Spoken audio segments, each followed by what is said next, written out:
and to the republic for which it stands, one nation, under God, indivisible, with liberty and justice for all.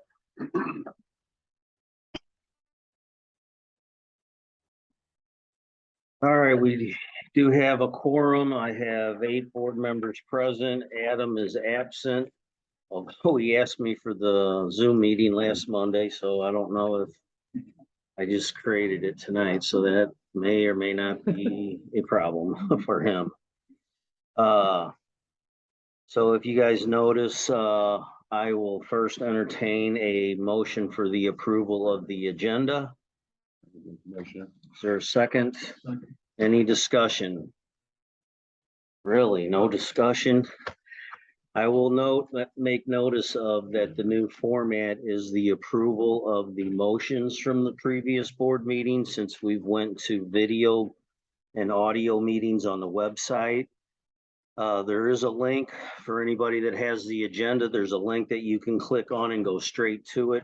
Or you can follow the below section where it says go to the website, board meetings, board meeting recordings, 2022 board meetings, and the month, and then you'll see each one displayed under each month. So if you want to check out the minutes, that will be the official minutes, word for word, nothing changed, nothing modified, nothing edited. So we are approving the motions from October 17th.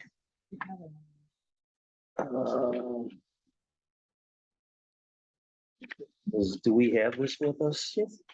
Yeah, that's. Once we approve. It's on- Oh, okay. once we I didn't approve see. This will go up on the website within the. And did I not get this? You probably want to read by it.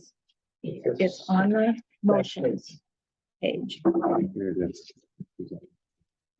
The second page of it. Oh, well, anyway, yeah. So we have all of the motions still have to go in the motion book, even though we Right. don't have written minutes. And then, So we're not rereading these, are we?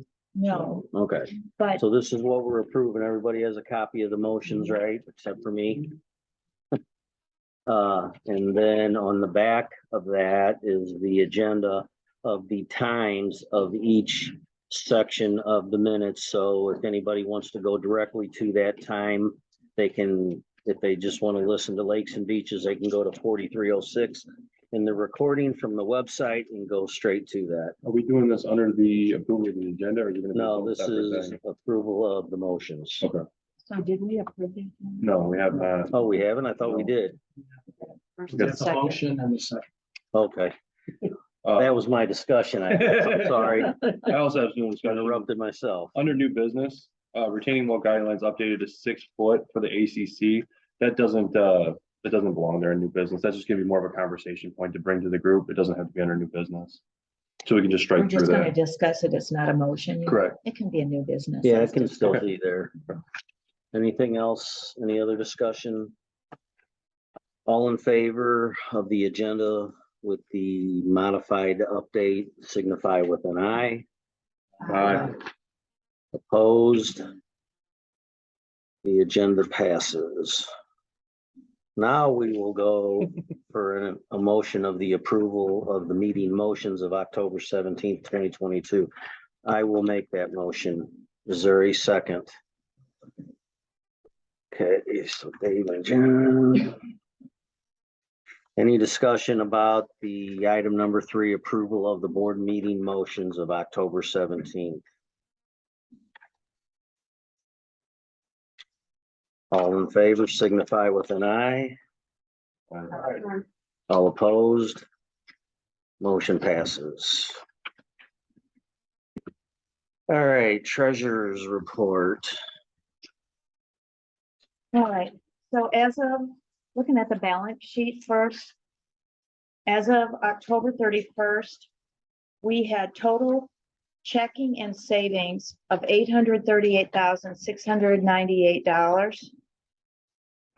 And we had fixed assets, roads, vehicles, buildings, stop signs, 403,337. So our total assets were $1,473,215, which match our total liabilities.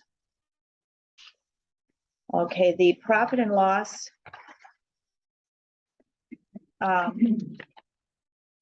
We're going to talk some more about profit and loss in the finance report, but here for the month of October, we had income of $14,731. And our, excuse me, our net income after expenses was negative $24,304.60. And a lot of that is because of the monthly check report. This doesn't have a lot of unusual stuff on it.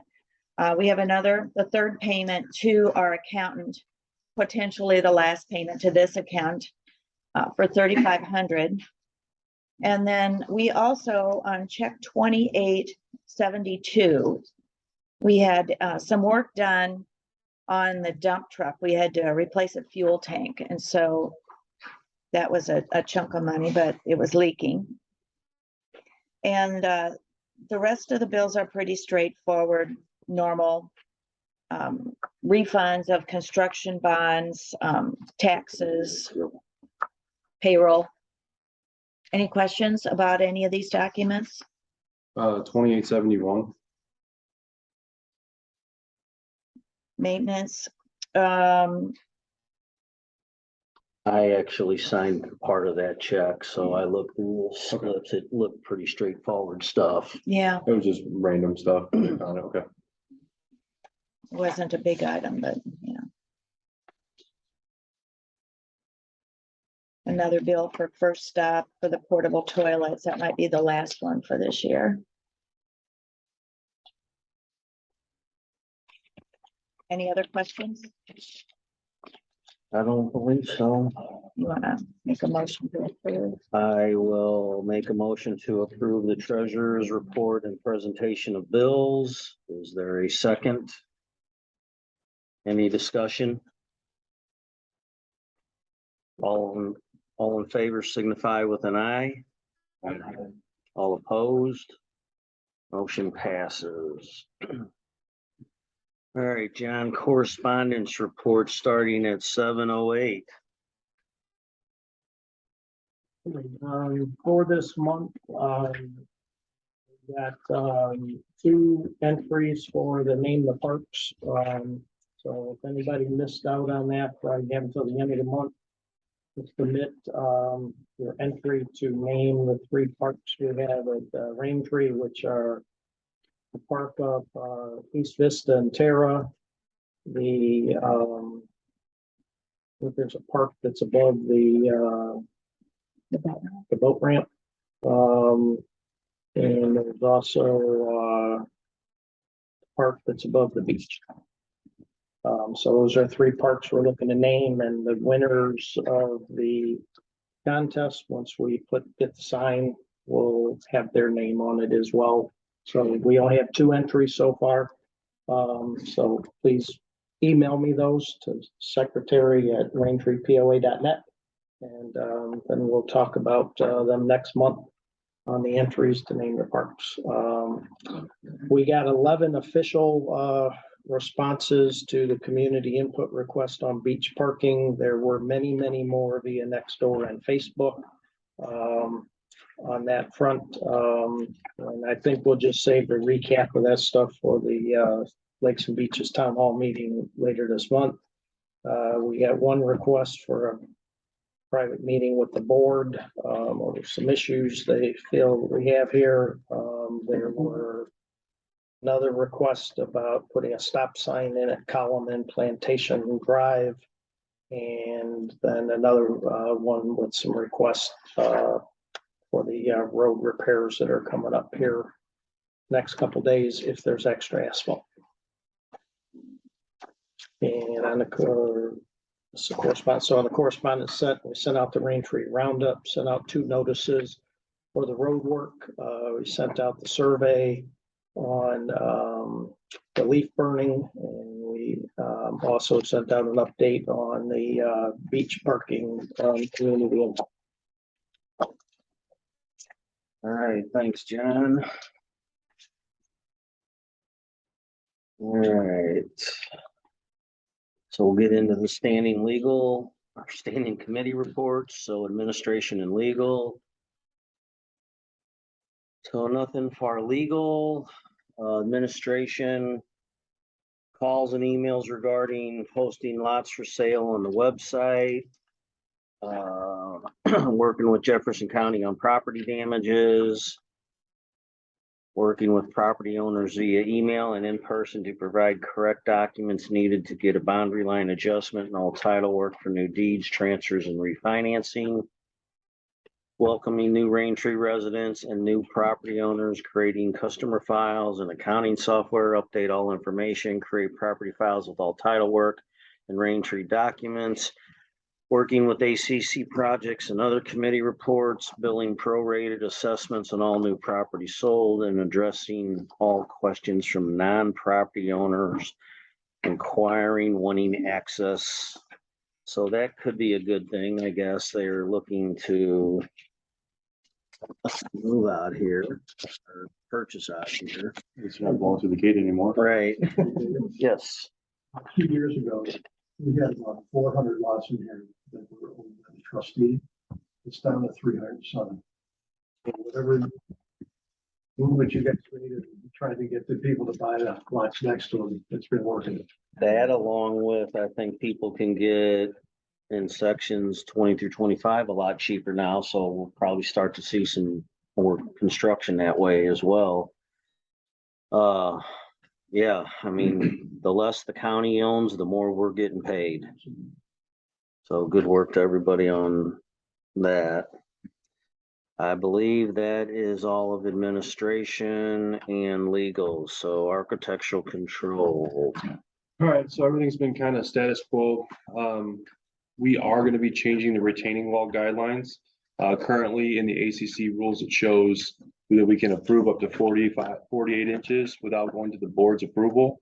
Checking with Jefferson County, they've adjusted their, you don't need a permit for anything under 6 feet.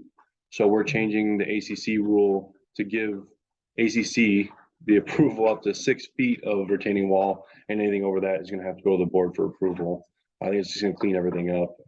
Just kind of, It's matching Jefferson County rules. yeah, wherever possible.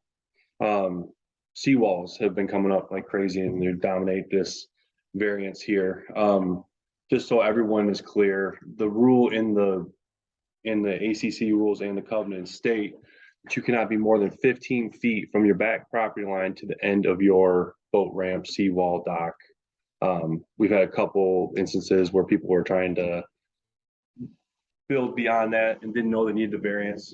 So basically what would happen is if you guys have a design, bring it to us in ACC, we'll talk it over with you, and then we'll bring it to the board for a variance. That's kind of what's going to happen today. Some of the confusion is whether it's 15 foot from the property line or 15 foot from the high water line. Yeah. The rules definitely state property line. And the hard part is now that the last remaining lots seem to be the ones at the back of the cove. So if we grant crazy variances on the lot next door, that reduces the amount of property the person down the cove has. So we've had a few, probably about 5 issues with it recently. So we're kind of working through those. Just kind of want to bring everyone to light on that. And then being the winter time and everything kind of slowing down construction wise, depending on the amount of projects, we're going to go from 2 meetings a month to possibly 1 meeting a month. And obviously Wendy will field the calls. If there's something super pressing, then we can kind of come together, get it done really quick. But I want to try to give everyone a seasonal break here, if at all possible. That's it for us. All right, thanks, Nick. Communications and events. All right, on communications, ask everybody, again, if you haven't registered your email, that's how we get the most timely communications. We have 610 registered emails on file now. We actually completed our first virtual owner survey. And we actually have the first town hall scheduled for the 30th, which is the Lakes and Beaches meeting. So, that's on the communications. On events, trunk or treat was completed on Halloween and it was a great night, great event. For everybody.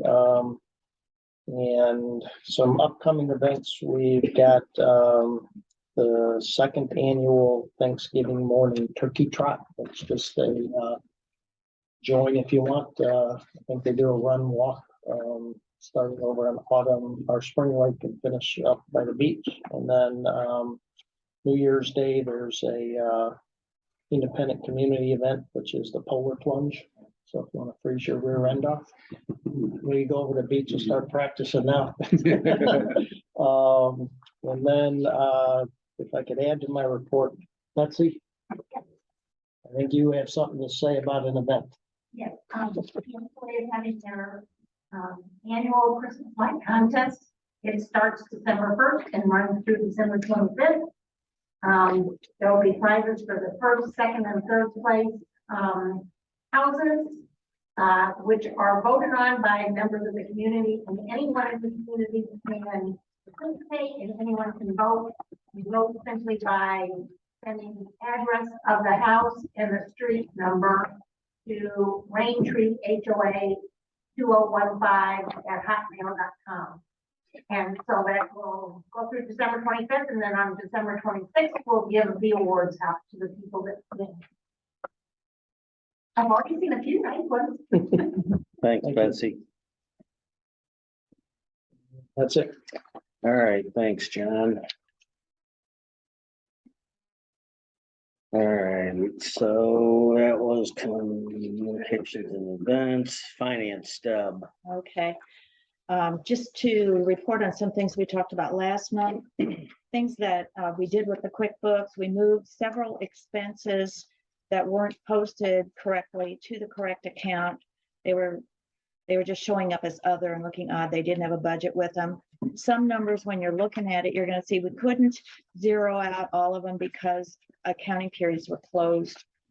But anyway, we did quite a good cleanup there. And then we added sub-accounts to the lakes and beaches for lake water treatment, fish, beach security, porta potties, and miscellaneous, including sand. And that also includes the patrol boat expenses. So I don't have any budget adjusted for these yet. So they're all still tied to the lakes and beaches budget. The balance sheet and the profit and loss statement as of September 30th, which we approved last month, are now posted on the website. If you go to up on the menus up in the corner and go to committees and go to finance committee, down at the bottom is a link to go to the profit and loss and balance sheets from September. So we're going to start sharing those out so you can track our progress. Okay, and then the profit and loss compared to budget for the first 4 months of this fiscal year are attached, and I'll talk about that in a minute. But Tim, this is for you.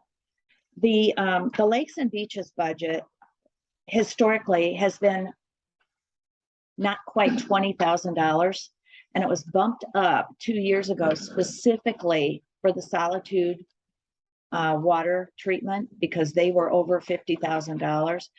So we need to get those bids going to find out what it's going to cost for next year, because we don't know where we stand without, I mean, there's such a significant amount. And we can help if you want to do that by letter. Because what I was just going to say too is we did send out the letters to request bids for a new CPA because our 2021 tax year was the last year of our CPA's contract. And so for right now, until we have somebody in place, we don't actually have a CPA to go to answer questions. I did want to mention that we got one in. The only one we've gotten back so far is John. John's not here. John Irvin had suggested someone who wrote back and said, no, I can't bid on this, but I passed your request on to somebody else, and somebody else has responded. So hopefully we'll be getting the rest of those. Then going to that next page, that's what I wanted to talk about a little bit, because talking with some of you over the last month, it's been really clear that to some of you, these pages of budget numbers are just a bunch of numbers. They don't make a lot of sense. And so I wanted us to talk about it a little bit so that you could have a better context for looking at them. And I'm not an accountant either. I've never been an accountant, but I did spend a lot of years project managing 401k plans with hundreds of millions of dollars in them. So numbers make sense to me, but you can stump me on accounting questions.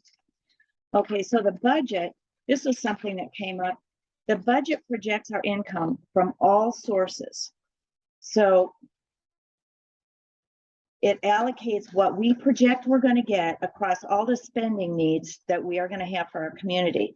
So the income numbers are at the top of the P&L, and the total there is what we're projected to have to spend. So on this P&L that's attached to this, you can see that we're expecting that we're going to receive $735,000 of assessment income. And then there are several other items of projected income like boat stickers, golf cart stickers, auto stickers, campground rental fee, construction bonds, gate card, dentures, some small amount of interest. When we get these gate card income or pavilion rental or whatever, that's not extra income. It's already budgeted. So our total that we're projecting we're going to have as income for this fiscal year is $885,800. And that is what we have projected out into individuals' budgets. Okay, so so far we have collected of the 735,000 that we're projecting for this 12 months, we've collected 700,695. And the projected income from other sources is 150,800, and we've received 78,695 of that. So there is all of that money is in the budgets. There isn't any discretionary fund. This is everything that we have coming in is what we've budgeted for going out. Okay, then all the rest of the P&L shows our expenses and categories, and the projected expenditures has to match the total projected income. So one thing to realize is that in order to balance that, some of these categories are probably understated for what it's going to take. And that's where we might find we're going to have to take money from one budget to another. So there's going to be squeezing that comes up. So with our projected income of 885,000 in the first 4 months, we've spent 457,697. So we've spent half of it in the first third of the year. So we have big expenses ahead of us, some of the largest being our annual insurance premiums. We have 8 months of employee wages and payroll taxes, winter road management, or whatever equipment we need, and the lake water treatments for April, May, and June. And then starting in July, it'll go in next year's budget. But we know we haven't been frivolous, but we have to be really careful and planful as these expenses come up and ask questions and try to understand. So there are no guarantees we're going to be able to collect all this projected 885,800. So we don't want to rush out and spend all the money in our budgets because we don't know if we're actually going to get all that in. Also, we do not have a credit line. We have a credit card for ease in buying supplies, tools, and miscellaneous, and we pay that full balance every month and then post those purchases to the appropriate budget. So there was a time when we had certificates of deposit to fall back on, but we're down to pretty low, as you can see. So each month we're going to talk about where we stand on the budget so that it makes sense. I'm not trying to bore you to death, but I want you to feel like you're part of this and you understand. I got a question. Mhm. So our total income is gonna be 772,000 roughly, right? That's how much Okay. we've had. That's how much our income has been. So our budget's 885, 800. That's what our total money coming in the door. What's our total money going out the door? 885,800. So what's our money coming in the door? 885,800. What did we Every- spend last year? Uh, So what I'm trying to say is that how much do we lose per year on the given accounting system? So if we make 885,800, we can budget that number to get it to zero, which it doesn't matter. What we need to know is the total profit and the total loss and what that number is. well, So, that's, you know- okay, and I can give you copies of that. I Yeah. did run them, but I didn't bring them up here tonight. So that you can see that, I realize that It the was- budget's matched up to our income, but at the end of the year, what does it actually look like? So if we're bleeding out $150,000 a year, we're in crisis mode because we really don't have any reserves. that's true. That's the question we need to answer, is what we look like. So if we're coming in, if we're sustaining or making 5 or 10,000 here, okay, we're in bad spot. But if we're losing 150,000, then we really are in a bad spot and that needs special I'll show you. attention. I'll- Yeah, I'll share them with you. Well, I agree with you, Nick. We are, not that we aren't tight, but there's no way we're losing 150,000 Right. or these lights Well, wouldn't it be on right depends, if, now. you know, the legal fees and things like that. Yeah. We had a Right. big legal expense a couple years ago. So those kinds of things hurt us. Mhm.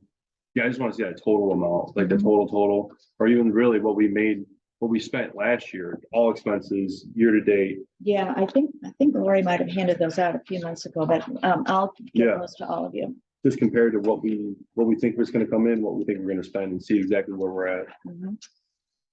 Well, a question in similar to that, of the 885,800 that is expected, Mhm. we allocate through budgets, all of that, or do Mhm. we have to do that legally? Well, Or can we hold some back because we don't really know we're gonna get 885? that's my point. We don't want to rush out and spend. Everybody doesn't want to go spend all their budget right away because it might have to cut back. The only thing that we've got the deposits for the dredging fund and the deposit for what was the other thing that we've got? Crisis fund. Crisis fund. Yeah, thank you.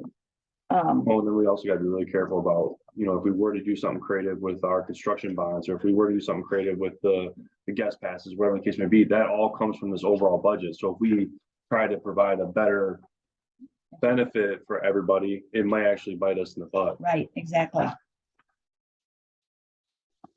It looks like about 150,000 comes outside of assessments on average. Mhm. I will say, the work that we did the last time on this and the updates that you have made and things that we have seen, I have seen a few things just in the last month that I feel like we can, it's not gonna be earth shattering, but it is $1 here, $1 there, and Nick's identified a few things. I think if we keep going at it, I think this profit and loss will be more favorable in our perspective. And even if we and everyone just understands it better, and then they can kind of take a look at it and like, hey, why are we spending this? Like, oh my gosh, you're right. Like, we're all open to everything. We want everyone to take a look at it because it's about us. It's everybody is a property owner. So it's not just about what we're doing and what we're trying to go forward with. Everyone should be taking a look at it and be like, hey, why are we spending so much money here? This is public information. The more that's eyes, the why- better. That's why we're posting it on the website now. Yeah. So that you can see the financial statements. Yeah. I definitely think the town halls and the surveys go hand in hand. They're gonna do great, that we are now spending people's money how they think it should be spent outside of the things that have to be spent. So we're not just throwing bad money after bad bills. So Yeah. I think we gotta keep up with the finance. Even if it's just 20 to 30 minutes of a town hall, it needs to be at the front end of it until we get our hands around the whole thing. And I think you're doing a great job on it, Deb, and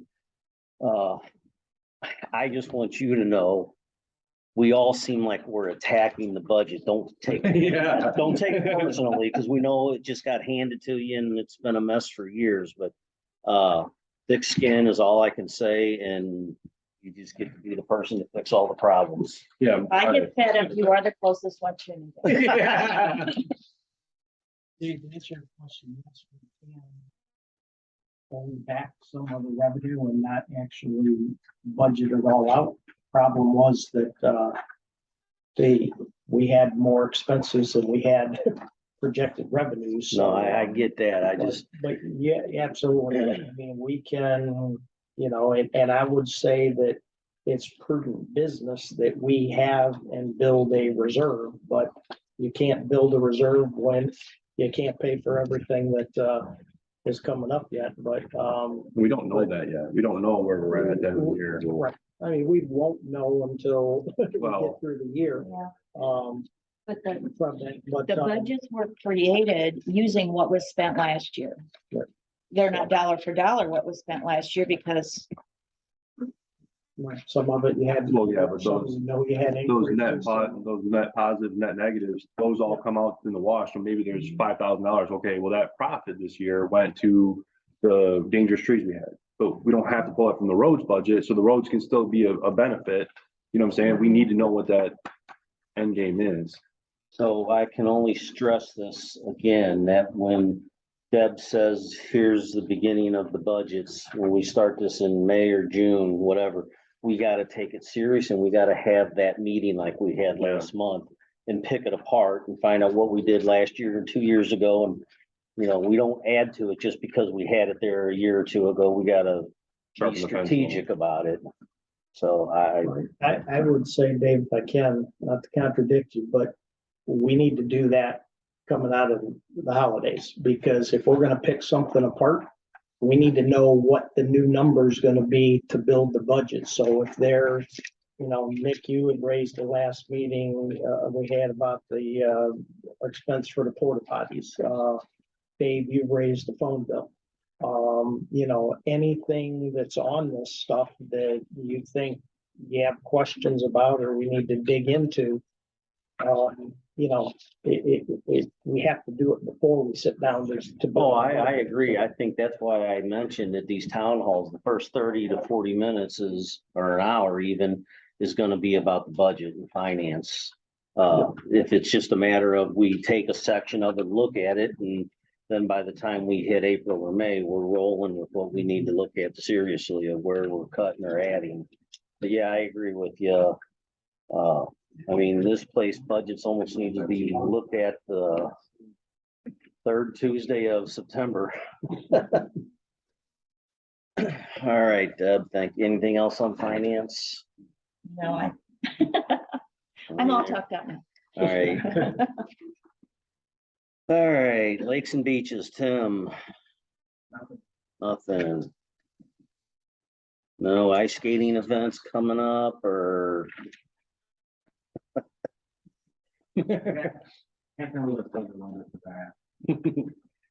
All right, maintenance, what do we got for maintenance? Do you have anything, Danny? I've got his, report there, then I have another thing there. Okay. Okay, these are what the guys have been doing the last month. Prepare the trucks and equipment for winter duties. Worked at the bathhouse, visitor center, and Collin Drive irrigation system. And it has been winterized. Already worked one snow event and prepared for future winter weather.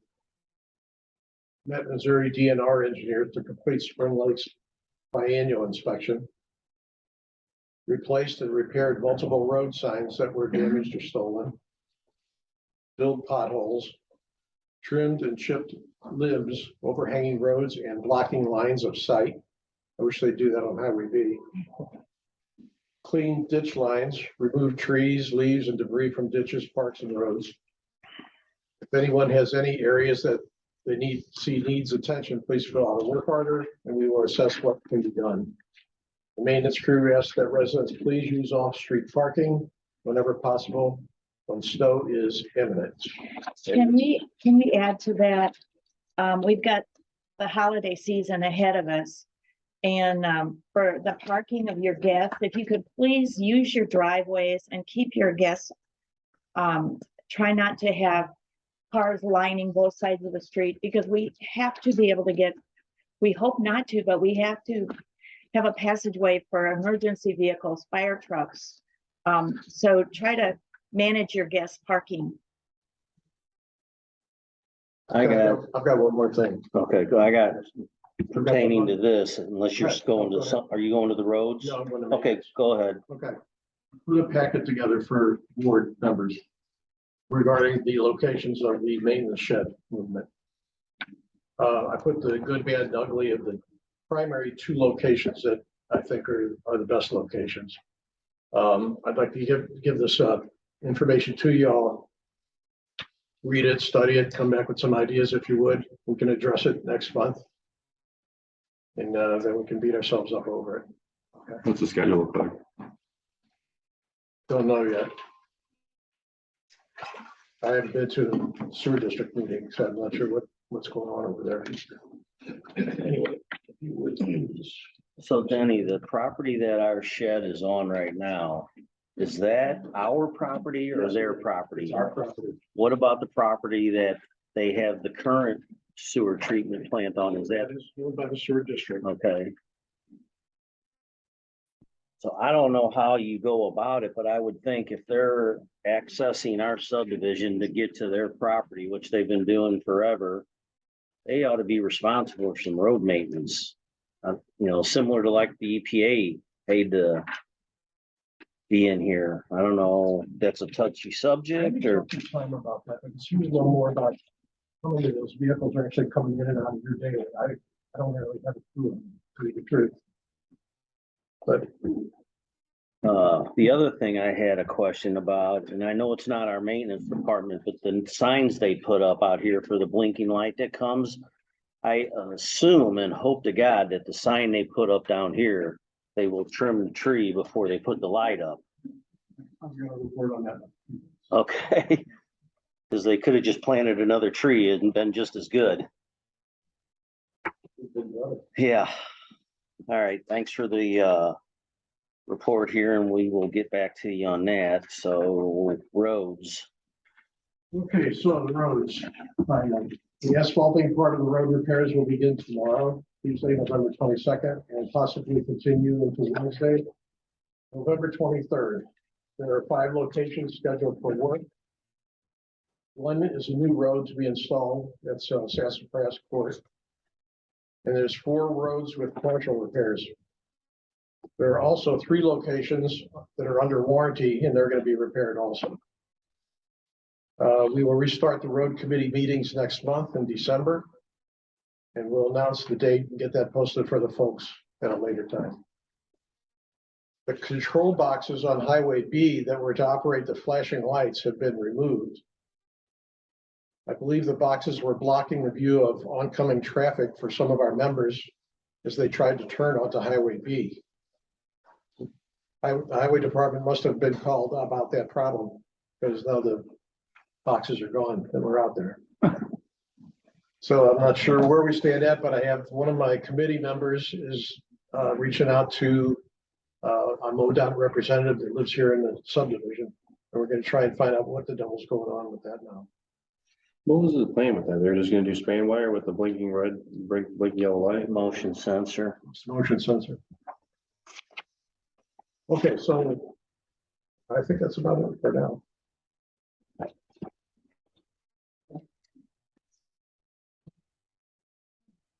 All right, rules. So we had a rules meeting back on the 10th. We discussed porta potty usage for private events.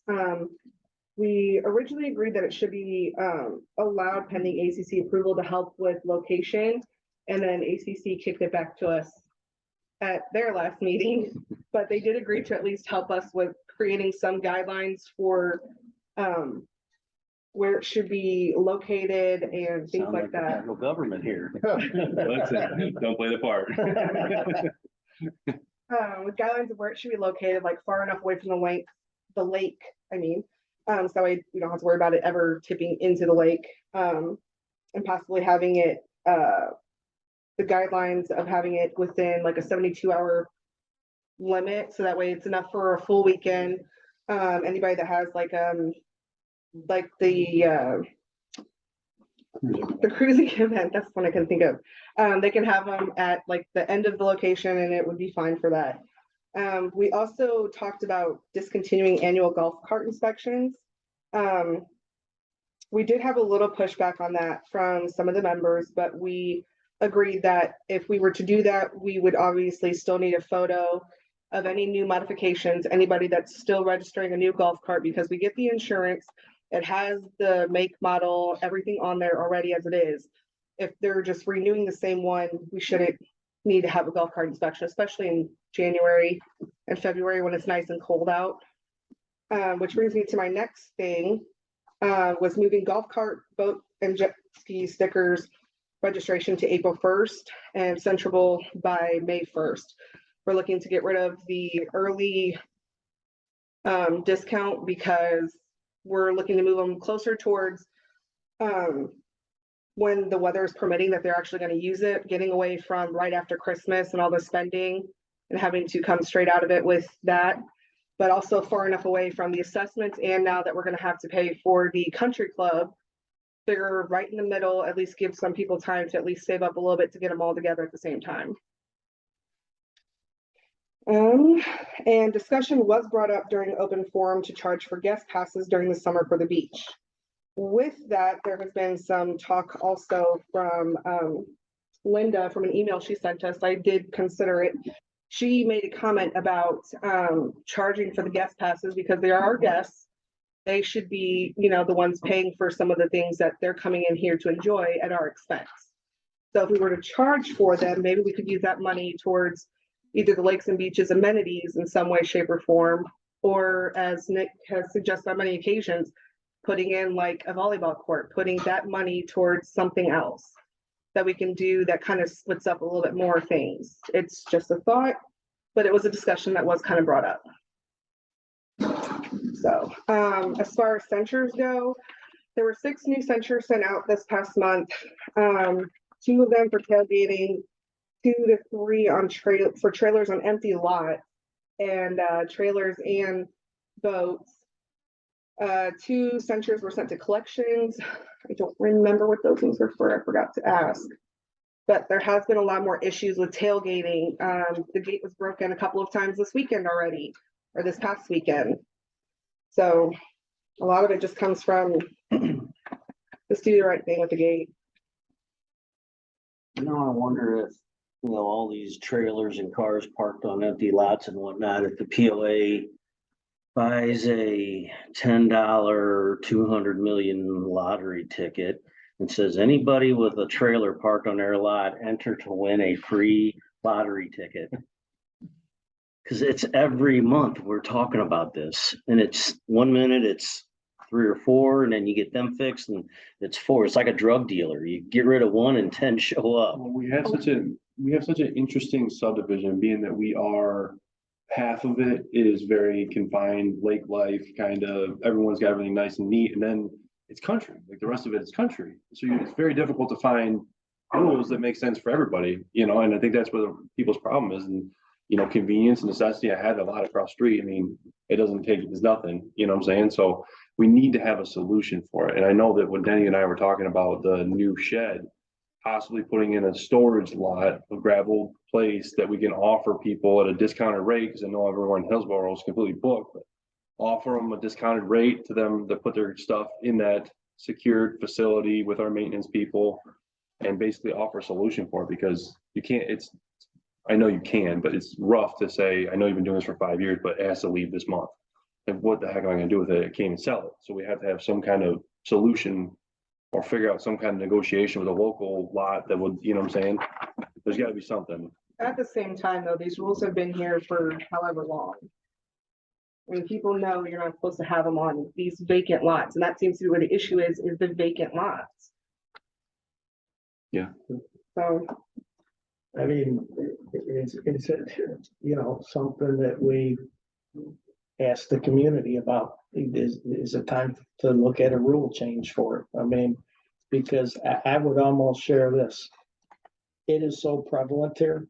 And I'm gonna say accepted here, because the number of them there are versus the number of complaints that are filed, people accept it. So if people accept it, does it still need to be the rule? Yeah, I don't know the answer to it. I think the problem is if you get a lot, if you're just a lot owner, what would keep you from just leaving your boat here? So then now every lot's got a boat parked on it. You know what I'm saying? I know you can't improve it, but you know that there's lots that are unimproved with the driveway. It's really not supposed to have the driveway in the unimproved lot. How much is the sensor now? Cause that's something we talked about in rules, sensors amounts need to go up. Because That's something we it's a definitely- joke and stuff. I've heard it from people, oh, I'll pay the $25. You Yeah, know, it's whatever. nothing compared to other places. I'd rather pay that every time, I don't think, 50. allowing that to be done, it's gonna get 100 times worse than what it is right now. And stuff, so I don't think there's the answers. I think the sensor amount needs to go up. And if it's not moved or whatever, then guess what? It gets towed. We have tow company come take it. You're gonna get crazy if you're on people's private property.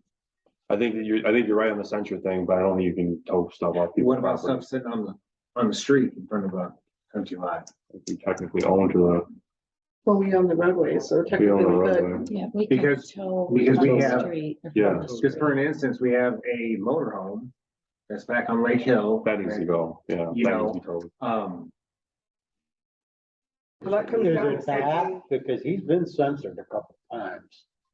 I don't know who this is. That was on the, Joe Heddle's helping get the one VIN number one and we stuff, had so. before the Acorn. Cool guy, is it? Oh, no, it is? No.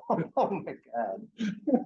You're still dealing with that, I hope. Well, you guys No, got, it's taken you care got of. one, the guy put it, the guy who owns the lot. He's like, I don't own a boat or a trailer, so somebody stuck a trailer on his lot all summer long. And there's no sticker on the trailer, and now there's a boat on the trailer in the same lot. And that's not his. Pretty soon there's gonna be a foundation under there. And Well, he ought to just come Throws a out rock and at get it. you. then we need to have him call the tow truck company and get it towed off his property. Because I mean, That's that's the kind hard of, part is he's running stuff paying for it too. you're talking about the motorhome that's on that dirt road, right? No, we're talking about an actual boat. no, he's over on Lake Hill. Oh, that one. Joe, is it on? It's on a dirt road, right? It's on a dirt road. It's an older RV. Yeah, It's a big RV, no license plates, the covers on the windows, and it's full of junk. yeah, we need to get rid of that. I don't know what that process looks like, but we need to probably. Is With the tow truck guy that we already use for lakes and beaches, I mean, I would just call him and say, just I come just get want it. to see what we're gonna do.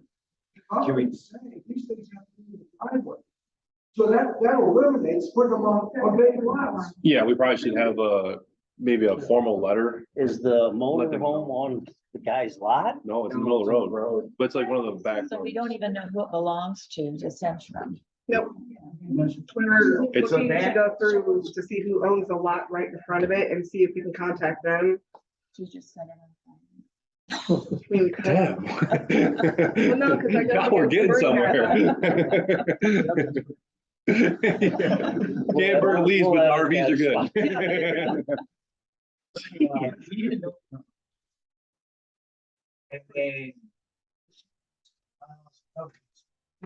Violation of the rules, on their property or not, you tow it out. Technically, yeah, that's the way it should go. I'm pretty sure reading it. We should probably run that past the attorney before we start getting crazy. How far off the road is it? Oh, If it's, this is the one I'm thinking of, it's one of these roads that really isn't the paved road. So I think his house, if you're going down the street, you'll see, the RV right next to it's his property, and because it's not truly a road, it's hard to tell that it's address to you not too. necessarily his property either, if it's the one I'm thinking of. I'm gonna go take a look at it. It's off of Lake Hill Road across. It's, Lake And then Hill. it turns into a gravel. Tim, it's on Lake And then Hill. it isn't it? turns back into a paved. Yeah, Lake This Hill one? and Forest Drive.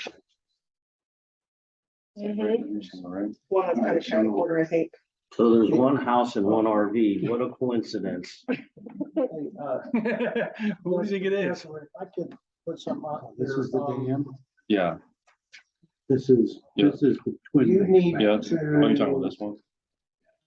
bring forth This is the dam. This Yeah. is Lake Hill. on the sticker timing, so we It's can turned have right it in this announced area here. here, It's a new this business. gravel area here. Yeah. Is it in your Where business? that- Where the RV. The go kart stickers and registration for the new business. All right, thank you, Desiree. Security, I don't know if we have anything from security. Keith, you've kind of been working on some stuff, but. Yeah, we've been we're not- working we're not on, Ready to you know, discuss that, are we? I don't think so. Okay. Did we already talk? We did talk last month about the Amazon. Yes. Yeah, that's in place and functioning, I believe. See Amazon? Yes, yes, Dan, I talked to Dan about that. There was some expense that was incurred to set up for that. And I think they said they would reimburse us for expense, so we should reach out to them. How much was the expense? I don't remember. It was a couple $100. Dan's expense. Mhm. I'll talk to him and see what that was, because I know he was doing something in conjunction with that too. I thought there was some repairs. he Yeah, was there's a doing, bill. so I I don't can know. probably. I don't know if it's the same. Well, they said they would reimburse us for any expense to it, so I would. Let me think we find should out look at what that. Dan was doing. Let's see each other. Just.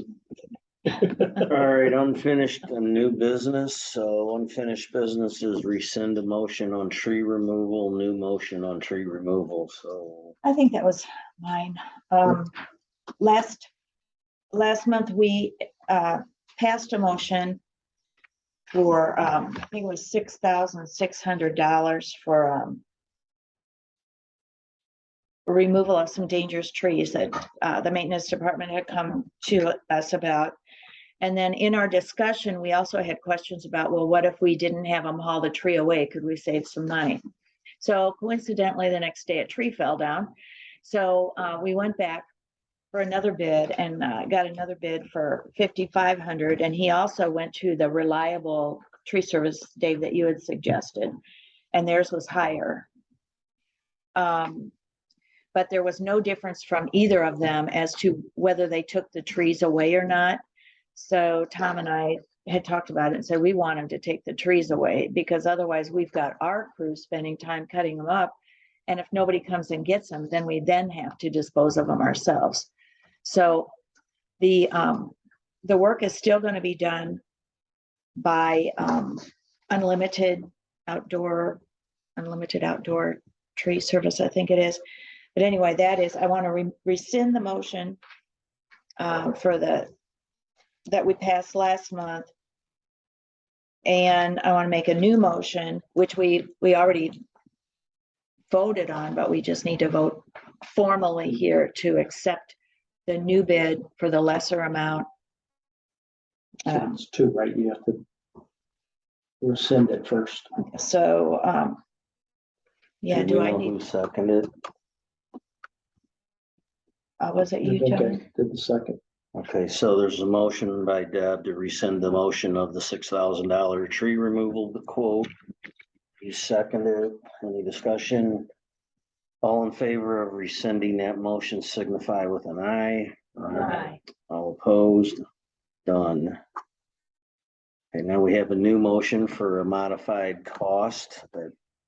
And the other thing I'd like to modify is that last month we were discussing what budget to take it out of. And in Denny's absence, we said, let's take it out of roads. Then Denny came home. He said that money is spent. And so I had suggested in that motion that we did, that we'll take it out of legal. So for the $5,500 to be approved, for Unlimited to take the trees down, and for the money to come out of the legal budget.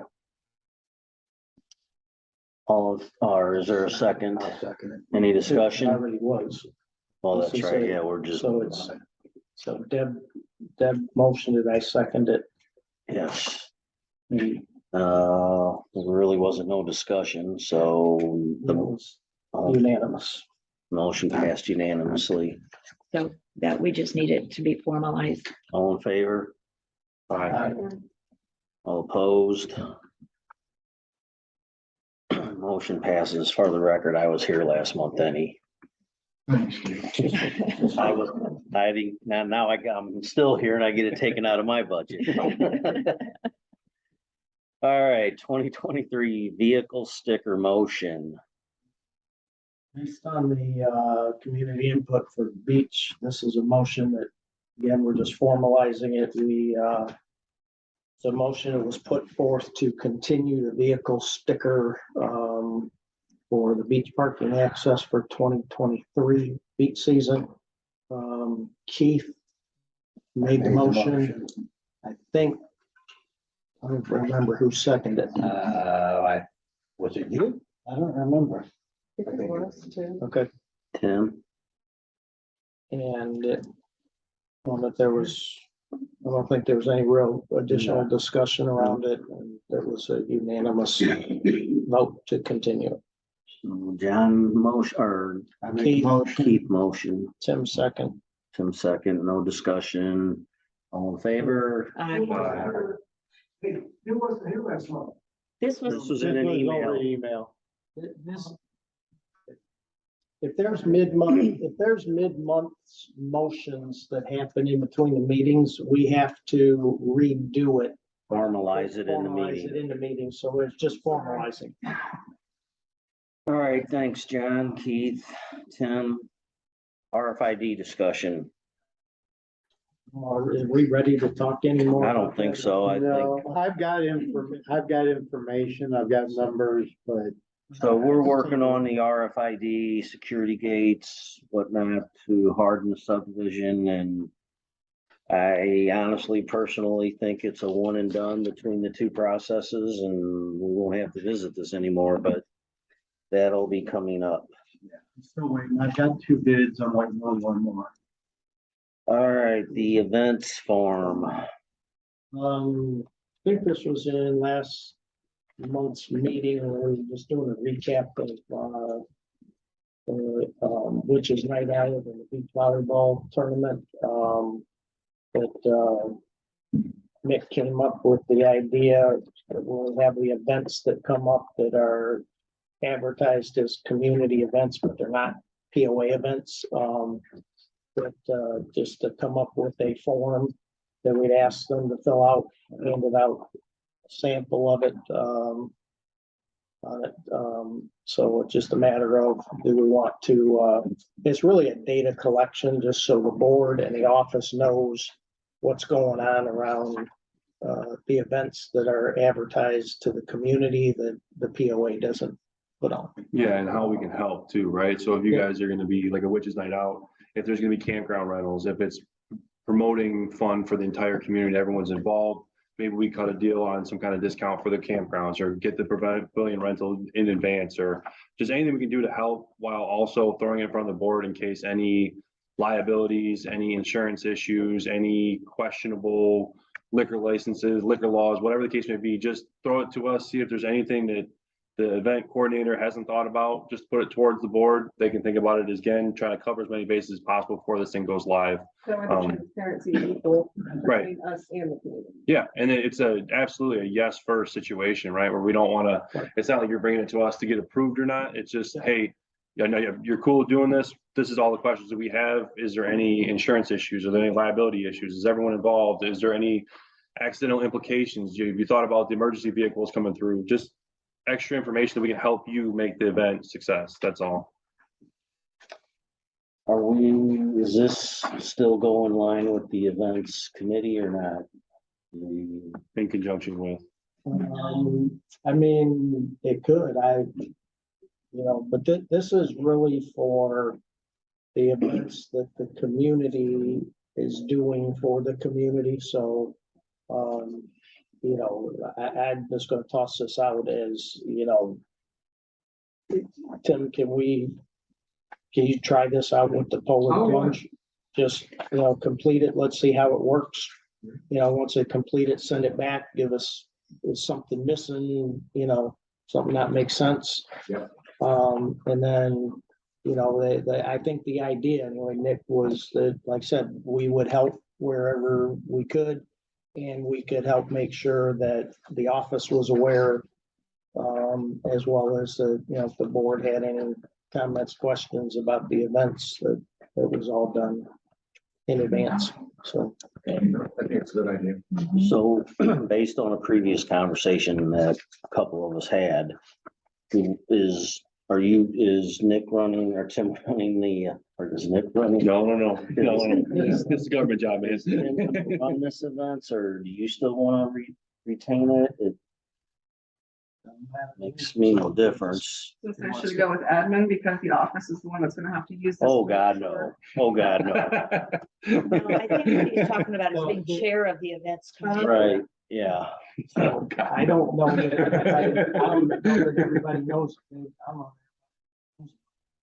Well, Well, the events committee is, Can we, let's finish this one first. So. okay. Do we have to vote on adopting this form Well, or? is there any questions? Is there anything on there that you would think needs to be added, needs to be removed? Is there anything that needs more room? Before we do that, let's make the motion to adopt it, second it, and then we'll discuss it. So I will make a motion to adopt the events form into one of our standard documents for any non-required POA sponsored events. Is there a second? Any discussion? So John, you had something, Nick, you had something, this is not POA events. right? It says not required for POA Right, sponsored I think you events. said for any, anyway, the wording needs to be that these are non-POA events. Right, But we can have the POA support, like where if we have something like the turkey trot or the polar plunge, we can absolutely mention it in our meetings. It's just not the events that the events committee has been involved in have been very limited to the yard sale, a couple parades that we try to connect with the Right. golf cart community, so. So it's just kind of opens it up a little bit more to make it easier for us to get the word out about, a full community event. Well, I think something too behind it that we were trying to get in front of is that, the board had a ton of questions with the sand volleyball thing. Then there was a bunch of questions with the, witches night out that, seemingly was a late scramble. The events were terrific, great for Raintree. And it just came up that, could we get ahead of the game so that, like I think with the witches night out, the office told me they didn't know that it wasn't the POA event. So, from that. So I think that's it. We're just trying to, like Nick said, be as helpful as we can to make sure the events go well, they get the right communication around them. Mitigate any risk. That's like the Yep. main part that we have in this is just make sure that we're dotting all our i's and crossing all our t's. and this is a living document, so it's not like it can't be updated at any time. Yeah, Tim, is there So something then on there that you see during that polar plunge? You wrote the back, it's Yeah, gonna I'll be give it official. to the main people. Yeah. So they'll run a trial on it with the polar plunge event, because a lot of that's, planned already, I think. Or whatever the next event is, if it's anything before that. And there probably needs to be some kind of, in order not to inundate us, there has to be some probably, I think there's probably a people limit, like, this is for events 15 people and above or something. Cause I mean, realistically speaking, you don't have to worry about parking if there's gonna be 10 people at the January polar plunge, you know what I'm saying? I guess it's probably better to have more information than less, but I think the main idea was to just, If they're using POA property though, we should know about it, shouldn't we? Yeah, probably. if they all congregate in the beach, we wouldn't be notified of it. They're As usually long POA as they're property. rural But we're not volunteers. asking, it's not like we're asking for money, it's not like we're gonna actually get involved, we just know something's I mean, going on. I think some of it comes down to is is it gonna happen on POA property? And is it getting broadcast as a community event? I think if those two things are yes, then we should look for the form to be completed. I mean, it's not And I that. don't think that there's an issue with Yeah. the form being completed Yep. and stuff, and to, get that information out, because it is for our whole thing is to get the community more involved. Right. in everything. Yep. Which, I mean, we've done with the cruising event, the Witches Night Out was huge, Yep. and stuff, and like I said, and any Right. questions or anything like that is not an Yep. issue, because I think we already think ahead of that. Just like with the parking, and everything, just like with Witch's Night Out and stuff. We already knew everything that was gonna be done, Right. but at the same time, communicating it to, the board and stuff. Just so everybody knows and. Not only that, but with having a paper copy of it, as the years go and these events keep coming, we'll also be able to have a more anticipated number of what to look for in numbers anyways. All right, so for the farm, all in favor of entering the farm as a event, non-sponsored POA event, signify with an aye. All opposed. Motion passes. Okay, the farm is entered. So to the other point, Nick and I had a meeting with a couple property owners I think Tim was with us, and there was discussion around these events, and they had a slew of events that they could choose from, which I think is great for the community. In regards to that, Nick and I both agreed with that, kind of where this document came from. And I talked to John and asked if he minded if Tim ran the events committee, since he's closest to the source as far as the events. And I believe as long as the communication goes through John, we're all good with that. You okay with that, John?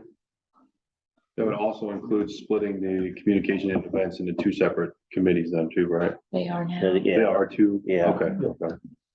so anything that gets done with events gets communicated to John, and then we go through the proper channels. That's outside of the form or any registrations or anything like that. You and I are already talking Well, every time. Right now, I'm Yeah. co-chair on that. Do you want to do that? Of the events. Mhm. So do you You want to wanna be be co-chair of the co-chair? events and Tim will That way be you can chair? communicating. That way you're as close That as it. Yeah. Right. Then you need a motion. No, but it does need to be, I nominate. Are you okay? Cause you're a co-chair of the events, so. I'm fine. I will nominate, What's your drink? nominate Tim as the chair for the events committee. Are there any other nominations? All in favor? I, All opposed? Okay.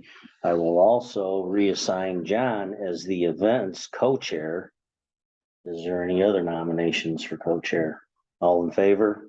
All opposed? So chair, co-chair, you're fired. thank you. All the way fired? I was talking to Deb. All right.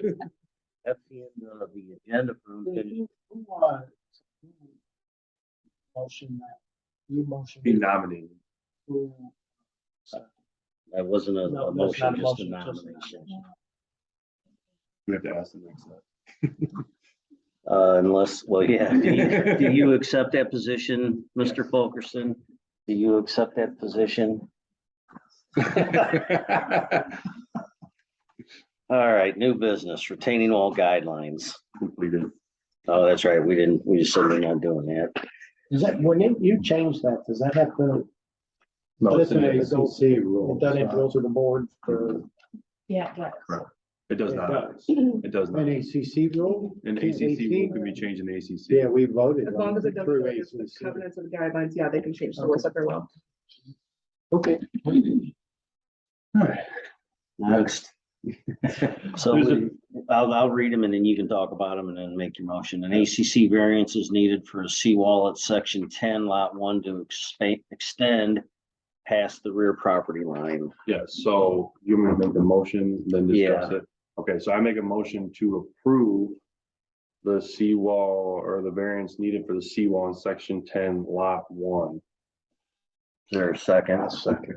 Discussion or Okay. explanation? Yep, so this is a Will-built house. We all ACC met on site with Dustin. This is gonna be a new property owner, building a house on this property. What's happening here is in the back of these coves, Dave, I'll show you and then we can kind of send it around. I wish I could get this on camera, but I guess we'll have to do the best we can. So if you guys can see here, this is the property in question. So what's happening is they're only allowed to be 15 feet from the back property line to the end of their seawall. End of it. So what's happening is, and in where that water is currently is only 4 inches deep. So the problem is, what do we do here?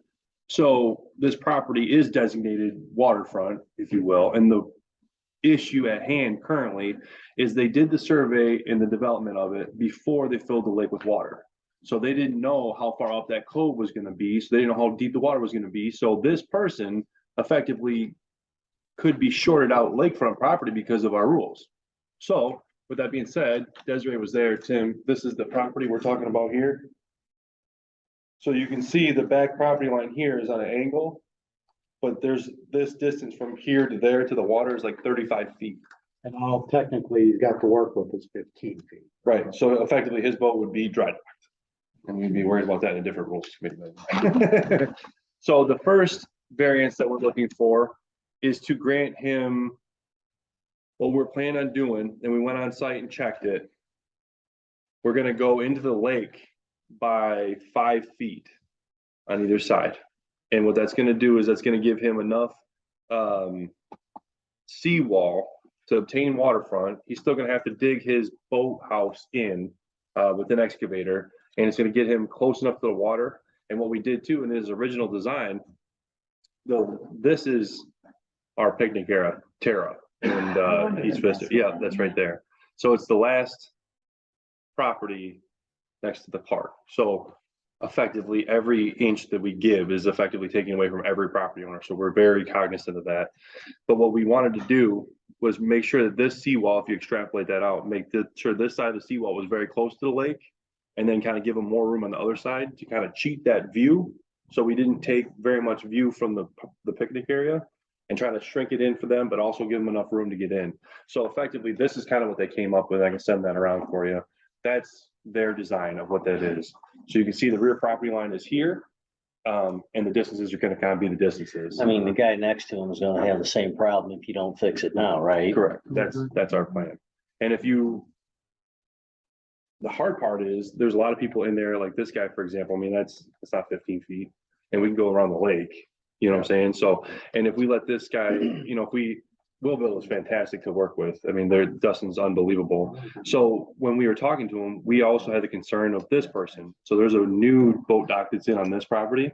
And if they build out and they build out, this person by our rules has to build out. So you let this guy build out 45 feet, it pinches here and all of a sudden we don't have. Then you're putting bumpers on each wall just to get out of it. Yes, and this is a prime example of what I'm trying to get to with the rules is if we allow variances of whatever distance here, and we give this person a distance, we give this person a distance, all of a sudden this person doesn't even have any waterfront. They can't even see the lake. Right. So we've been dealing with this for a while. And we've decided that it's pretty much just on a case by case basis, and we've got to go there. Yeah. And we did that with Dustin, and we're just gonna go look and figure out the best way to do it. So You know, we're not out in the middle of the lake, you know, you're back in these little narrow coves. and just so everyone knows, it says in the rules under guidelines for obtaining a building permit for construct a seawall or boat cover. Seawalls may not extend to the lake more than 15 feet from your lot line unless a variance has been granted from the board or does not tie into an existing seawall. So if you have a seawall on both sides, you can tie in without any issues.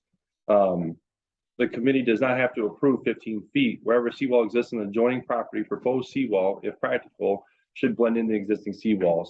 Boat slip should be a minimum of 15 feet in length and 12 foot in width. So what we're asking for here is it's gonna be, you know, it's gonna be like a 40-foot variance is basically what it's gonna come down to. So does anyone have I any mean, if the questions? lot line went straight across, it'd be less, but it still would be a variance. ACC's okay with this? Yes, we went and saw it. We've been dealing with it. Like I said, Dustin, we've been on site, we've talked about it. It's not much. So we're asking for a variance of 33. 33. How far did it go into the water? It's like 5. Yeah, about 5 foot. And they'll just backfill that. Yeah, and then they're gonna excavate out, you know, into the. There's not much to do. I mean, and the lake is super low right there. Were there any objections in ACC? No, the only objection really was that There There's was been a great debate over whether it's 15 foot from the high water mark or 15 foot from the property line. And I mean, the rule, the covenant, Is there a lot next to that one? There is, so it's, Terra and East Vista, that park Yeah. would be on the south side. And then, a vacant lot and then the wooden A-frame, yeah, is a lot away. I think you gotta, like you said, Keith, take it case by case. If you had a house next to it and you were impeding in it, then it's a different story. But with it being our lot and whatnot, and it's a tight cove to begin with, and you gotta give them something to put a boat in. Yeah, because I mean, that's the hard part is that whoever bought that property effectively thinking it's a lake lot Right. by our rules is not without a variance. So that's why we brought it here and we did it. Thing I did bring up to them about the guidelines and looking through the covenants and the rules, nothing says that it's official, that it has to be 15 feet from wherever it's meant to be. So I mentioned to him to changing the guidelines through ACC at the next meeting, or as long as he's got everybody there that he needs, to change the guidelines in his to where it doesn't have to come to the board every time, like we have the 5 here. And then that way it's just a case by case for ACC to figure out. They all mostly know what they're doing and we're going off of their recommendation anyways.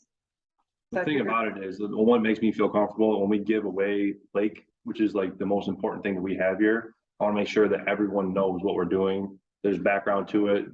I can explain it to them and why we're giving away their lake in some weird way, that we've thought about it, that we're thinking about their best interest.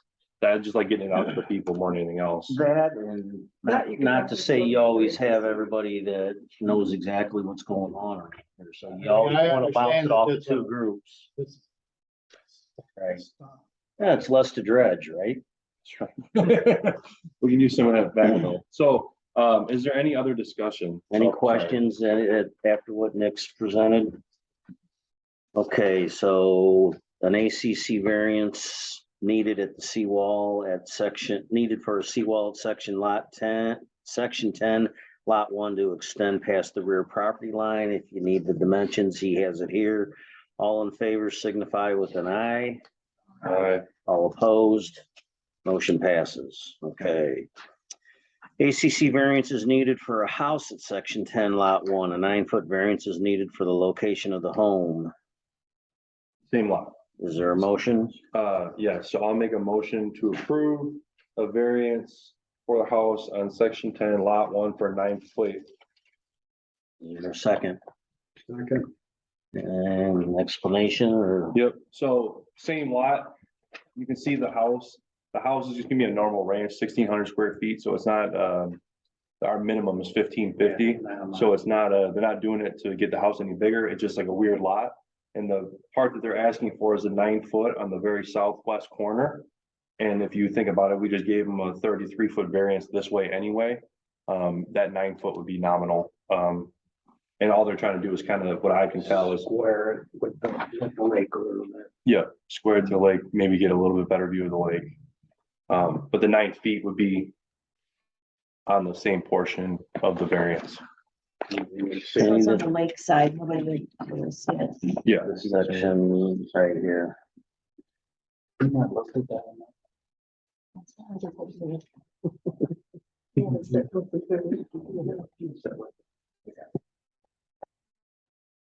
All right, there's a motion and a second. Any other discussion? All in favor of the approval of a house at section 10, lot 1, needing a 9-foot variance signify with an aye. All opposed. All right, an ACC variance is needed for a seawall at section 3, lot 3132 to extend past the rear property line. So same concept here.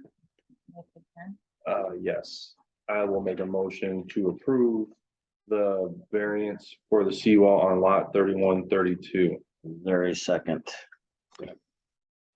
Explanation. Same concept, back property line is here. They're asking to go 15 foot past the 16.02. So basically they're asking for a 16.02 foot variance. This lot next door already has a boat slip. It's probably has a variance. So I think this is a very modest build comparatively. I had talks with them about possibly moving and adjusting it to get a better product, but they said this is all that they wanted, so. They're not extending on any property line other than the rear, and they're looking for 16.02 feet. That's what I look at that. Does it mesh up with the other? Or is it gonna stick out past the other one? No, so that one's on the back of a cove. There's no one to their left, and the person to the right has a beach. So that's not interfering with either one of those things. And there's already an existing floating dock there, or a traditional dock. It's going basically in the same spot. They just want to put a boat there. Loading dock. Yeah, that's what I was asking. Not floating dock, but like, where the, I guess it's floating, where the posts and the dock posts. Come on, man. When did you approve that?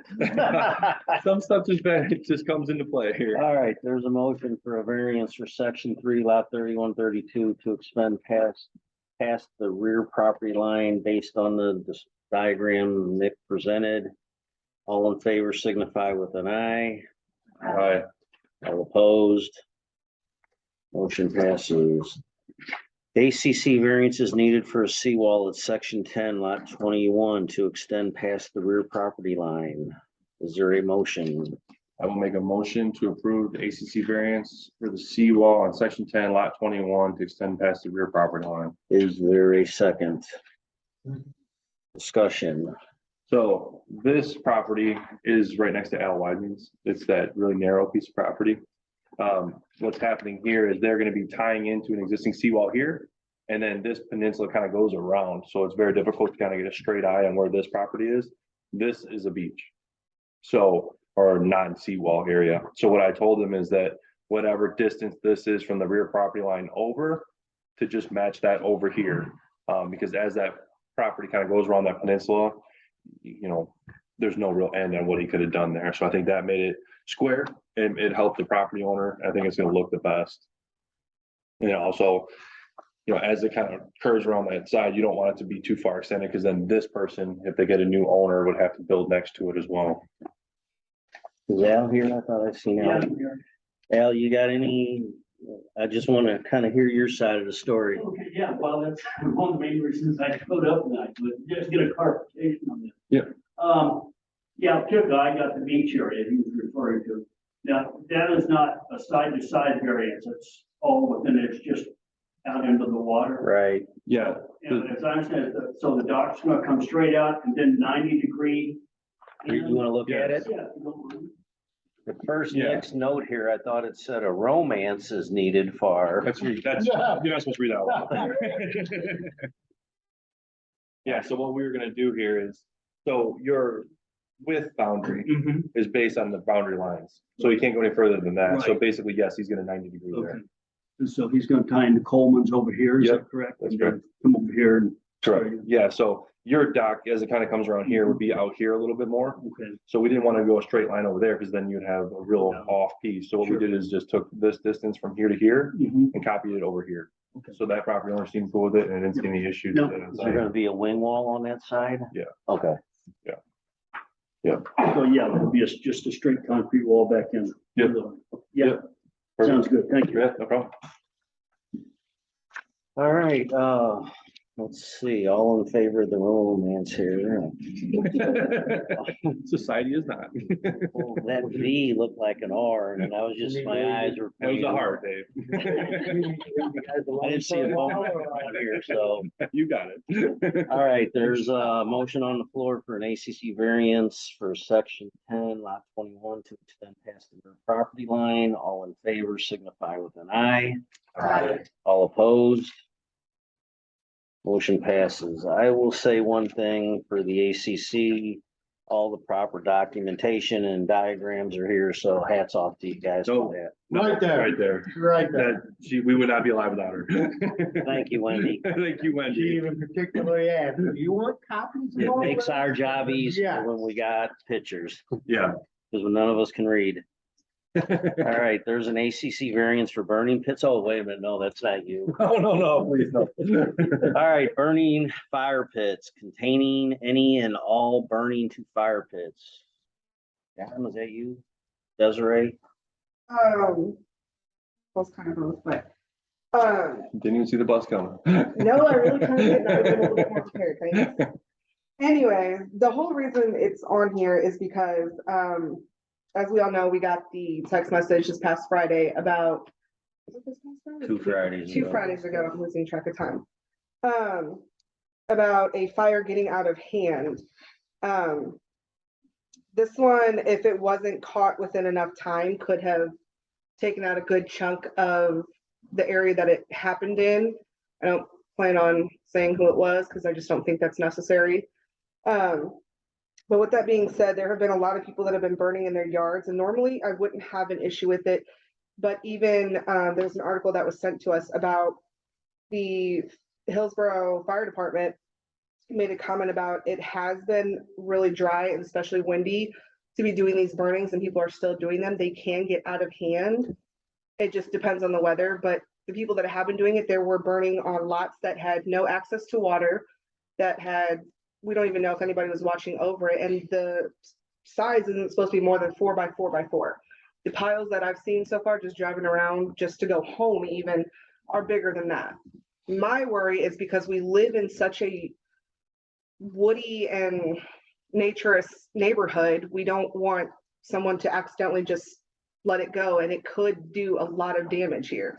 I think if we moved it to fire pits, it would take out a lot of the issue and would make it a little bit easier. What current rules do we have on fire pit design? Right now, we don't really have any, and that was something else I wanted to go over, because after the last meeting, I had mentioned that all burning shall take place between the hours of 8 and 4 p.m. during standard time and 8 to 6 p.m. during daylight savings time. Fires must be completely extinguished.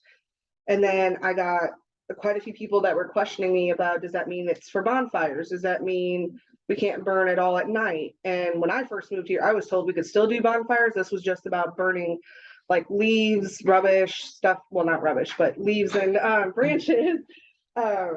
That's currently what we have in the rules. That's currently what we have. It says the pile size shall be a minimum of 4 foot by 4 foot by 4 foot. The open burning must be supervised at all times and appropriate measures taken to prevent the spread of fire. No trash or rubbish shall be used to start the fire, burned with the fire, including all of those items. The burning shall take place upon the premises where it originated. A safe distance from any structure. Burn barrels are prohibited, and burn at your own risk. Well, the only thing I have to say, and this isn't a rules meeting, so I don't think we're changing anything, but 8 to 4 or 8 to 6 is not still daylight. Nobody wants to burn during the day. It's usually for a party in the evening or something. I know that the fire department don't even make you get a burn permit anymore. That was about 3 or 4 years ago. So we kind of went in line with them, but I get the concern. I've seen people burning the grass on their yards intentionally or accidentally, and it don't take much. I mean, it's one thing to have a burn pit in a subdivision, but when you have both subdivision and woods and nature, it's a little tough to just allow anything to burn. But I mean, what are we asking here, to not burn yards as well? Or I think that should be in there. I think it should be in the rules, just because I know that there are some lawns that absolutely do it to make their grass more lustrous and everything, but with where we live, and most of us are so close to woods, there's way too much of a hazard. I feel like that it could easily get out of hand. And it's not to punish the people that actually are standing out there with their fire hose ready and aimed, but unfortunately there are more people that are more careless than there are good people waiting. You can still burn them, just burn them in the fire pit. Is that a motion, or are we just talking about? Just talking. right Tonight, now, it was just a discussion. Well, it's a discussion, so we could talk about it in open forum. yeah, we can, Well, even still, you can usually dig up a little bit of ground, put some boulders around it just to keep it contained in your own yard. That's what I have. Somebody, when we moved into our house, they had already had an area that was gravelled around for burning off to the side of our house. I just And wanna, see, that's my main concern, is people are burning and their trees are that close. But the ditches, we're not Yeah, I was supposed gonna say, to we're not supposed to be burning in the ditches or the culverts or anything. yeah, I in think the- leaves thing, as much as I may offend people, I think that's a big no-no. That's probably, if there's gonna be an issue, that's gonna be the cause of it, not the fire pits. So, One of the things, I don't know whether it's tied in through some other rule, but the burn rules don't say anything about, you can't burn into the culverts or the ditches along the property or house. That is true too. So unless it Where's that says. coming from? hang on, Jerry. The issue that we had, or that I was told when I took over roles, was that we weren't allowing it because it puts all of that into the lake. Right. And that was the issue. And as far as the rules go, there's nothing in there. I mean, they're very vague at most. So why don't we do this? Why don't we bring this up at one of our town halls? We've already got some survey info back on it. We obviously need to figure out, I mean, I'm okay with the fire pits. I think that's a fine thing. It's Well, we something that need we're to planning bring to the wrap next a rules meeting. stringent rule around the open burning. I wouldn't restrict bonfires to. No, not at all. What would be the point of having a timeline associated? It doesn't make no sense. That's what I didn't understand. That's why It'd be we easier to didn't find have a it fire out. in at night. I think so, you're More not people burning choose to. leaves in the dark. Would be easier to find a stray ember in the dark than it would be in the Well, daytime. I mean, it just. I guess it would be like if you went to sleep and your fire's still burning, I guess that's probably what they were trying to get away from. Which even in here, it says it's supposed to be entirely extinguished anyway.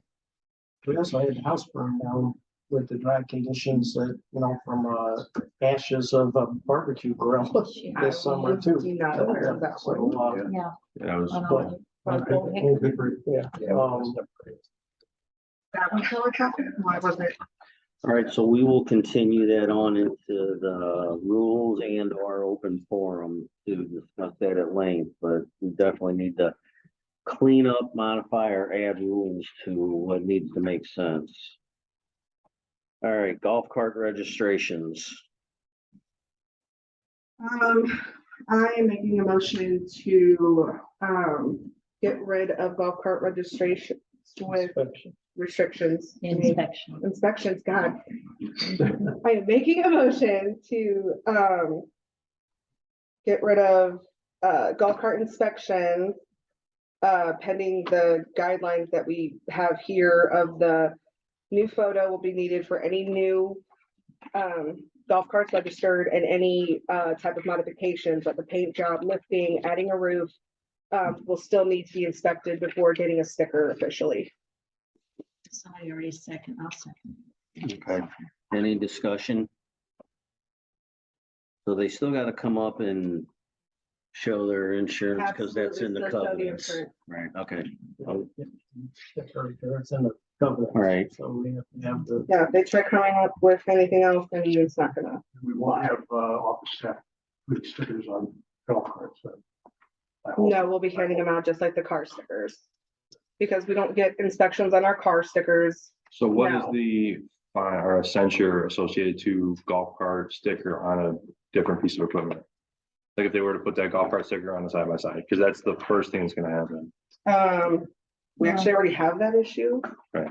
Because they are Side by easy to take side. off. It doesn't matter if they have a sticker on it or not, it's not allowed. So. Right. And if they have a sticker on it, That's that what just I'm makes saying. it much easier to identify, because we're gonna see it either way going through the gates. Oh, right. So, and I've already censured somebody for that last month that had a side by side Okay. during the Witches Night Out event. Okay.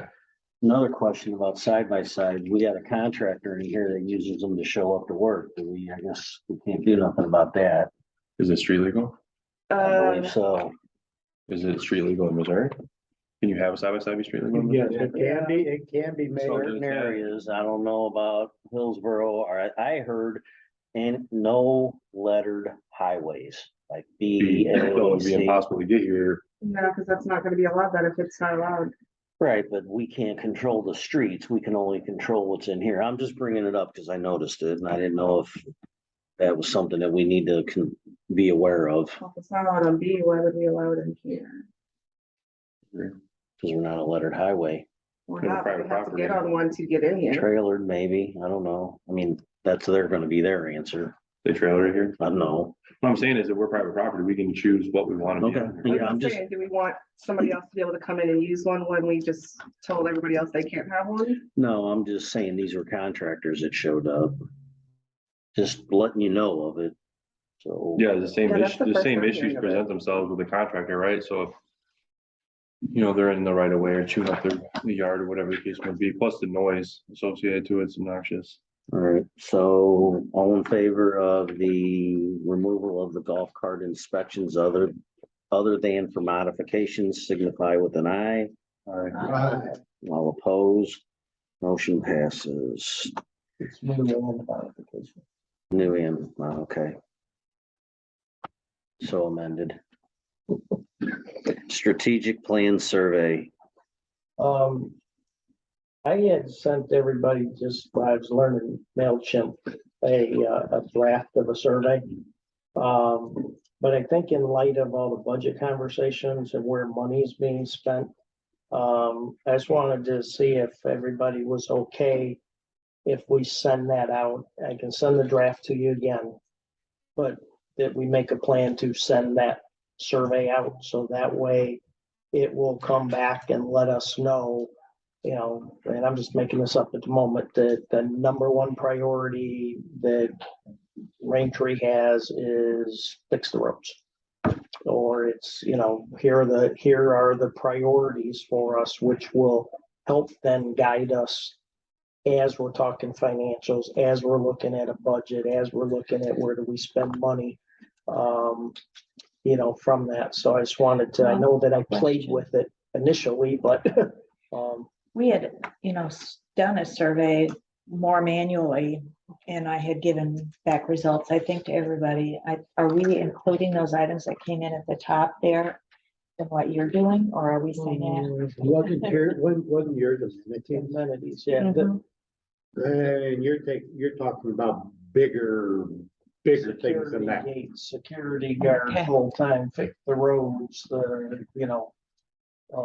Run it by us one more Okay. time and let's all get back to John by the end of the weekend if possible. That fast, but, Just give I didn't us say all- which weekend. I mean, is that something that? I think it makes sense. To a certain extent, we have to be careful with that though, because if we keep surveying about amenities, keep surveying about what do you want the most, and still nothing happens because we don't have the money to maintain, we're just agitating something that's just frustrating people. So now I'm getting a stupid email Right about, now, I think there's gonna be an issue, because we don't have money to do nothing. right. I So mean, I that's just honest truth. I think what we need to get to is, instead of doing that, we should all be taking deep dives into these finances, find as much money as we possibly can, have Deb find us the total amount we spent last year comparatively to what we're forecasting for this year, figure out what that number is, whether it's net zero, whether it's we've made $5,000, we lost 10 grand, whatever the case may be, figure out that number and then be able to dive down further into every category, right? So the maintenance, what are we spending on fuel? What are we spending on phones? What are we spending on office supplies? All of these things to try to sharpen that pencil as much as we possibly can to give them a better representation of the things that we found, savings that we found, and say, listen, we're still in a bad place. This is not going well. So before we talk about roads or security, whatever the case may be, we have to stick to our budget and let everyone know that if we don't want to do an assessment increase, we're making $5,000 a year. So I mean, if we have 3 trees that go bad on us, we have no money to spend. That's the better conversation to have, is exactly where we are, how we maintain what we have if we can. And then if we can't, be very honest and upfront and blow the whistle and say, listen, we need to have a real conversation, or a town hall that we recommend everyone come to, that we go through with these finances and say, listen, our 5-year plan is not looking great. With the way the roads are degrading, the cold, it's not good. And then have a real conversation about an assessment increase to try to get us above water again, because it's been a very, very long time. And I think that's the end game. Until we have those real numbers and that we can confidently talk to them and say, this is where we're at. We've gone through all these things. We can answer all your detailed questions about, you know, I can't believe we spent this on maintenance. Okay, yeah, we did, but this is the tractor we bought and this is why we did it. To give all the information to them before we ask them for an assessment increase. I think that will be better. Assessment increase, it is we sharpen the pencil. What's our strategic plan about where we then spend money? What money? We're sitting here talking about RFID, which ain't free. expand the beach, expand the parking, dredge the lakes. You know, I mean, we keep talking about all this stuff and we can sit here forever and say we don't have the money. Or we can figure out what the community says, hey, guys, this is the priority for this community. And then we start looking at sharpening this pencil and say, you know, look, we're not gonna spend $5,000 on porta potties, you know, over the summer. And now we have $5,000 that we can fix roads. We can put it towards, you know, if the number one priority is we want gates that can't be crashed, then we start to save our money Yeah, and our spend towards that. But today, we talk about all of this stuff and, you know, there's probably a dozen or more things. Which one comes first? Well, You know, and- honestly, I think we can do both at the same time. We can target the budget like we need to, pick holes in it and fix them problems. I think the answer is gonna be security. I hear everybody around here, my kid's this, my kid's that, my wife, my husband, blah, blah, blah. I think, the real problem is the road depreciation. Yeah, I think we have a lot of people who are. I don't disagree with the roads are a big deal as well, but I think security, especially in today's world, if you turn the news on any given day, Correct. it's crazy out here. In a 5-year span. Broken into lately too. Yeah, some vandalism. Mhm. With regards of roads or security, I think we fix the back end problem and try to see what people really want us to spend money on, because I think the security, we're going down a path of a solution, whether or not it needs to be a special assessment. And I think if we can go that route, it's, like I said, it's not this $20,000 every year to Band-Aid a bad situation. We're not throwing bad money against bad. The guy, especially Birdsong today, when I talked to him, was very informative. And he seems to think if we went down the road with the gates that we were talking about, that in the long run, you know, it should I actually save agree. us, save us money. But in the short run, do we have that money? Oh, absolutely. Not all of it. Absolutely not. But those are what John's trying to find out. Is it the roads that are more important than the security Right. gates? I mean, Right. you know, everybody's got their own opinion of what it is, but we've been Yeah. fighting this security gate ever since I've been on the board, and you guys probably been fighting it longer than that. And I think But then- this, Then you turn it around though, and the amount of money that it's gonna take to buy the security gates is not gonna fix the roads. true, No. No. Well, and you know, the survey isn't locking us into, it is information that comes back in.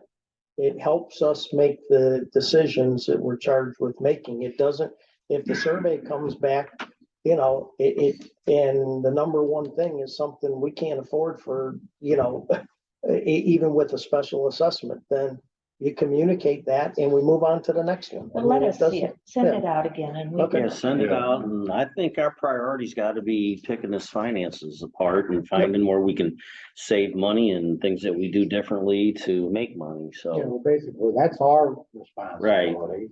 And Like I the said, survey they will could go give, hand in you know, hand. will be their responsibility. All right, so I don't think we need a motion or anything for that. You're just explaining what you're gonna do. Okay, starting date and sticker prices of boat, jet ski and golf cart stickers. Is that you, Desiree? That is, so I am making a motion to move golf cart, boat and jet ski sticker registrations to be moved to April 1st and centrable by May 1st. Anybody that wants to get them sooner, obviously still can. We'll just also prorate the ones that people are gonna be worried about getting now, or they wait till April to get them. We're just gonna not worry about the Different discount sticker. rate anymore. I'll second that. Any discussion? So here's my, not a concern, but a thought. If, I think you might have said this, that if somebody comes in and wants to buy a sticker, can we sell them a new sticker and just add the months on that they're buying? Yes. Okay, I thought that's what you said. Yeah, it'll just be prorated either way. All right. Well, not today, you can't, we don't have the next year colored sticker. No, that's what well, you do any day though, right? Some of them. So you're saying a We new, ordered them, didn't we? okay, so you For gotta, next year's stickers. right, so you can, if you're renewing your sticker, you can just buy it whenever. Mhm. Okay, right. But if you get them after, I believe the regulation was, they were supposed to be done by April 1st and there was like a grace period that people were still buying them up until like middle of May. So we're just gonna cut the discount, cut all the other stuff and just be like, we're doing it April 1st. If you don't have your sticker by then, at any point you can get them ahead of time if you want. But there's a lot of people that also come that aren't here during the winter months. So that's where a lot of the issue is coming into. So I'm trying to also at the same time make it easier for them that when they're coming in for the end of spring and into summertime, nobody has to be censured for it or So- pay any extra. Part of this motion then is that, and I might not be right on these amounts, but like a boat was about $80 until April 1st and then I think 100. so. So it'll just go to the normal one, So which we're is saying no 80, it's just 100, yes. starting, well, due April 1st, $100, and whatever the full price is without a preliminary discount, that's what they are. Yes. So I guess my question was more, if somebody comes in January with a brand new golf cart that they just moved here. Do they pay a prorated 4-month amount for the last year, but get the new sticker? We've never done that. So you Never still get the prorated. old, you still get the old sticker for 4 months? Okay, Well, because one of the things that I think we're also trying to eliminate is that you have this period of time where you've got 2 stickers running. Yeah. And then you've got to switch over during the middle of the season, which, that was, we tried to communicate the daylights out of that, this is the beginning of the season. This is the color for the year. But I don't think we prorate them today. So if you come in with a new golf cart today, it's $25, right one? Yeah. And then, And then in 3 months or Then whatever, we then you start- need a whole new one. Yeah, more or less, that's what I was thinking, so. And so Nick, you seconded that. all right, all in favor of changing the boat, jet ski and golf cart stickers with the regular amounts signify with an aye. All opposed? Motion passes. And then there's this little tidbit at the bottom that the POA office will be closed the 24th and 25th. I guess that came from Wendy. So that will actually be 5 days in a row. That's like a mini vacation. Now we're getting somewhere. Anything else in new business? I will entertain a motion for adjournment. I will make a motion. Second, any discussion? All in favor signify with an aye. Bye. All opposed? Meeting adjourned at 9:48. Is that 8:48? 9:40. One blues end of 2. All right, open forum. Yes, ma'am. Jonathan, you mentioned if somebody comes in February with a new golf cart, you said they get the old sticker, Correct. okay? But I guess I'm confused. Current year sticker, the current year So sticker. they would get the 2023 sticker. No, the new one. 2022. But you're running April 1st to Well, I March guess I'm 31st. confused because what if somebody comes in February to renew their sticker and wants to put on a 2023 sticker? That's okay. They'll get the So 23 your sticker next- then. Your neighbor just moved in. He has a new golf cart and comes up here and gets an inspect and gets a 2022 sticker. But they come up here and they get a 2023 sticker. Well, they're already licensed to be driving that cart right now, basically, but the new people aren't. But that's what I'm saying, why can't you just go ahead and do that and give them the 23? Well, that was my point, but that doesn't go in line with how they've done it for years, I guess. But, okay, so then you're gonna make them come back, but you're telling them, we can't give you the 2022. I'm sorry, we can't give you 2023, but make sure you come up here by April 1st. Otherwise, we're gonna send to you. I don't disagree with Kathy. I think it's a good idea, but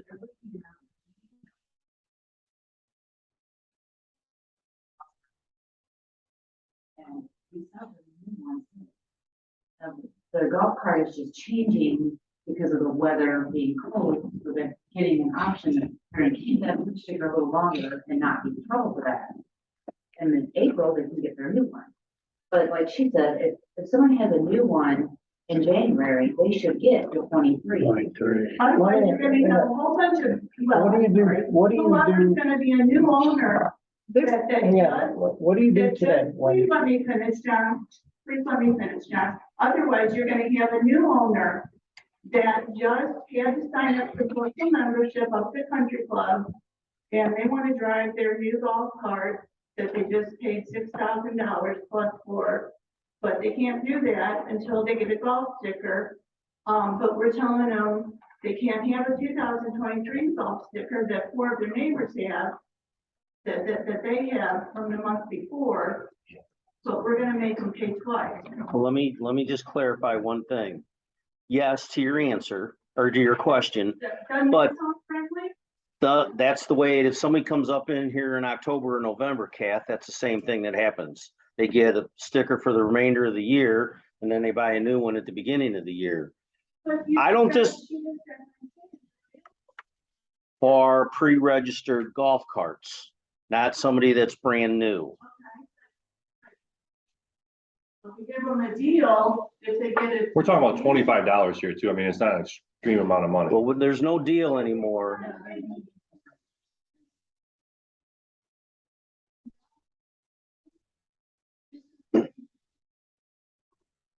But it's the essence of that everybody, that your friend told you to move out here because everybody's friendly out here. And here the POA's making you buy 2 stickers within 2 months. If somebody It comes doesn't in sound real October friendly. and they want a sticker, they're gonna get the 22 sticker. As soon as January hits, then they would get the 23 sticker. People are gonna like But this. that's what I'm saying, that's what it's doing. But you're talking about in 2022. Well, we make them wait for boat stickers too. If people are upset, they buy a new boat in October. They pay $100 for a boat sticker, then in January. But they you're have still to talking Thank about you. 2022. I had to pay for that. That's how it is. January, you're talking about January or April. Okay, well, Listen, we never know we can Yeah. Suck it up. Yeah. Oh, you're the big house in the lake? Oh, yeah. Can't hear you complaining too loud. My thought process for this is to have for this year, they will still be able to get them in January. We're not talking about this year. I'm talking about this coming year for the sticker renewal. We're Just let talking me about finish, hold January on, 1st let me or finish. April 1st. Just Kathy, let me finish, please. So for this year, that's going into the new year, they will still be able to get them in January like usual, but we will also be letting them know that starting the following year, when they want to come in for their stickers, we will be starting them in April. Are you talking about new people or are you talking about? New people, if they are moving into the community, then yes, depending on when they move in, they will still get the old sticker. So if they come in Why? why would you not want them to have a? Well, that's the way it's, Why would you want them to have an old sticker? Because it's still within the same year of having that. It's 2023. Okay. For What's- 5 neighbors. Because Table our something. sticker cycle Can't take is, much it's more. the year that way. Why, if it's the year, then why are you telling them they're gonna We be? can't stay up for hours, so we vote on it next month. Wait, like it's January. I'm saying, we're going to just not discuss it. Just give them a little bit. So when's the beginning of the new owners, when's the cutoff, when's the beginning of the new owners getting to 2023? April. April 1st, but they have to get in here. So on April 1st, you're gonna have how many, you're gonna have all the new homeowners from January 1st, that bought houses from January 1st to April 1st. Flood in here. Okay, didn't we We will discuss? give them the option if they want to buy the old one or half Otherwise, price. you're gonna censor Yeah, the people they're not using it, no. I'm going to after April first. May first. You said April No, she said May first. Due April. There was nothing on the table about April first. Yeah, it was April 1st and the censure being the May 1st.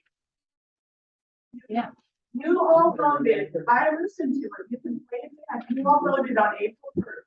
It's due April Right. 1st. It's censurable May 1st. That's what we voted. But to your point, Kat, So they've got 1 month to run up here and pay it twice, otherwise you're gonna. Or not use it. They don't know how friendly and positive, because guess what, they're real estate agents, told them that we're friendly and all their. They have the option to buy the old one or not. hey. They have the option to either buy the old one or wait until April. By the way, we're saying it is still friendly. Time, they're paying for a social membership up at the club that they can't use their card. That social membership is due in June. It doesn't, no, it's not, because they're paying on it when they moved in, because they paid for part of it. prorated. Yeah, My it was point, prorated when they moved in. Which is why we were gonna prorate the sticker for when they move in as well. For the old one if they wanted it, but if they're moving in between January to April, if it's still cold, then they're not gonna use it anyways. They would, Says you, I just used mine today. okay, but Kath, the point is, yes, we're either gonna charge them or they're not gonna use it, or they're gonna use it and not get caught. But the amount of sales between January and April 1st are gonna be minimal to begin with of new sales. You're not gonna find a ton of people doing that. If they wanna wait, they can. If they don't wanna wait, they can buy the other one, but it's no different than if a new owner moved in October. We're not changing, we're just moving the date. If somebody moves in October today, we're telling them you gotta buy 2022, and then in 3 months, when you might be in Florida, you gotta figure out some way to get up here on January 1st to buy it. No different. We're just flexing. I didn't say that, you're talking about people that are reapplying. No, I'm I'm not. talking about new. does anybody owners. else here have any? No, I'm not talking about,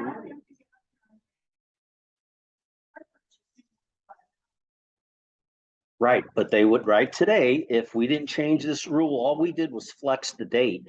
Today, if they buy a house out here, brand new owner, and they got a golf cart, they gotta buy a 2022 sticker for 2 months, a month and a half. And then come back in a month when it's as cold as hell on January 1st and might not even be in town. In today's world, you absolutely do. We're just flexing. You are.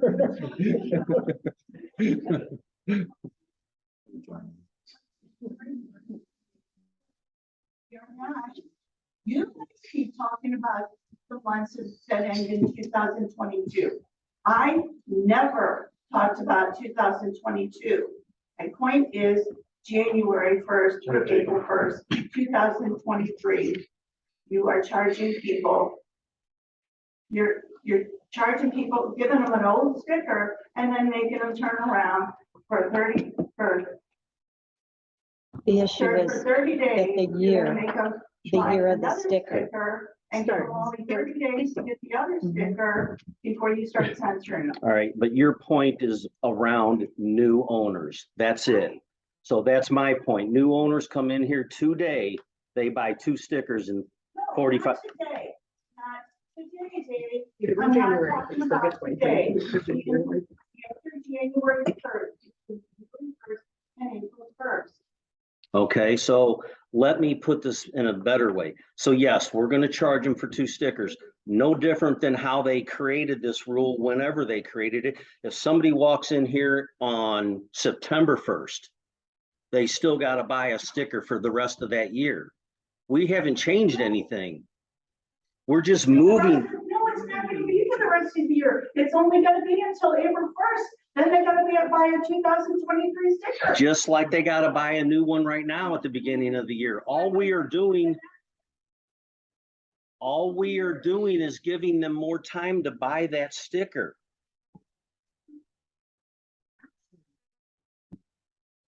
they want more time. It's not, you have to do some meetings by making them do it twice.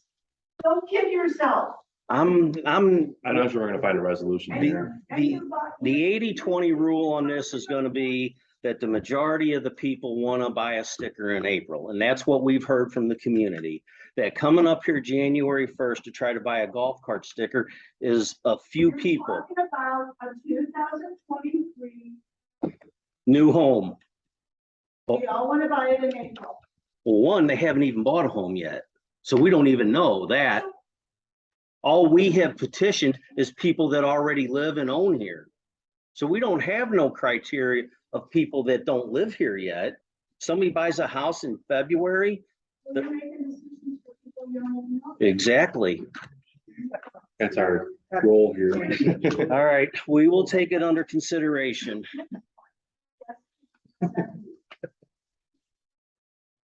Well, but when I first looked at Main Street, when I first looked at homes in here, I looked at the real estate agent thing, and when they showed me the real estate online, they showed me my house inside, they showed me all the amenities in the house, they showed me all the amenities the Retreat had, number one, they say, and guess what?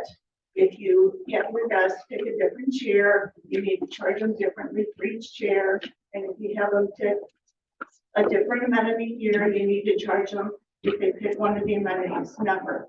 I would never charge my guests for amenities. I think I chose, and I pay more to live in Braintree because of the amenities that are allowed here, and so that I can offer the amenities to my guests accordingly.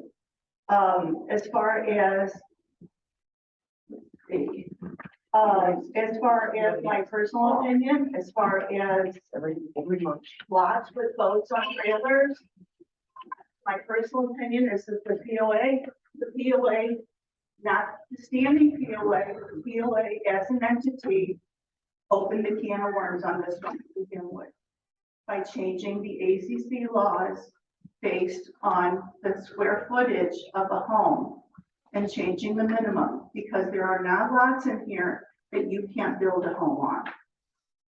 And so now they have devalued the property, and now you're gonna tell people what they can and can't do with their lot, that they can't build a house on, and they can't put a sidewalk on, and they can't put a driveway on because they can't build a house. So now you're gonna tell them that they can put a trailer on. All right, thank you. Anybody else? Linda? First of all, thank you for being very transparent about the money situation, and we missed the October 24th meeting, I think, but you had a recording of it that we were able to listen to. Thank you so much for that. It is our money that you're spending, as I've heard you all say, and I'm nodding my head, yes, it is. So thank you for showing us how you're spending our money.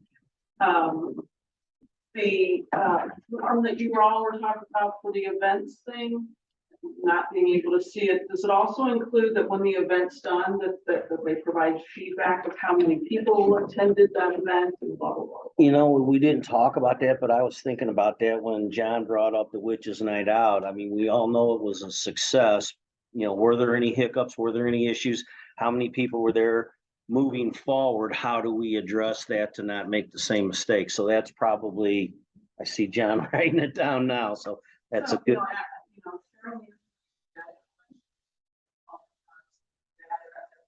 Well, okay, how did it go? How many people? Anything, just for history. I think that's right. You said something like that. It'd be nice to see Over the years and how it ends up.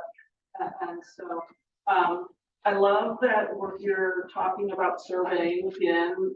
John, as we talked about strategic planning and, your thoughts about a MailChimp. And you said there's like 600 some odd MailChimp addresses now, which I think some of us know or realize a lot of it's from this, Mike and I each are on that list. So you take your 600 and maybe you have 300, 400 homes or lot owners. It's growing though, that's good. Yeah, that is good. So my point there would be, before you start getting really serious about a strategic planning kind of survey, is there some type of campaign that we can do to get more email addresses? Do you have a sense, we know how many homeowners are here, correct? Well, in the last month's meeting, we also did talk and ask, we actually passed a motion that, you know, the form that we were using for the office to collect email addresses, they are using that, but I don't think that we're getting it unless the offices, their office is getting their email address, but we aren't getting it to add to the MailChimp. We That was- could use my lottery idea campaign. Something just, if we're gonna get wrong, then I really appreciate the ball, for example, very detailed, you know, that was really wonderful. So if we're gonna use that more and more and more, I think we should make an effort to get more and more addresses, which I know you all are doing. But can we think about a way of making that happen, whether it's, you know, I don't know how. So how many homes are in Rain I Tree? think 762. 760. And so do we have a sense for, of that, MailChimp list, how many are homeowners and how many are, you know, people that don't live here? well, that would be a good campaign. Well, we know that we could sort by address. If you download the email list, which is really easy to do, and you can sort by the address field to identify how many dupes you've got.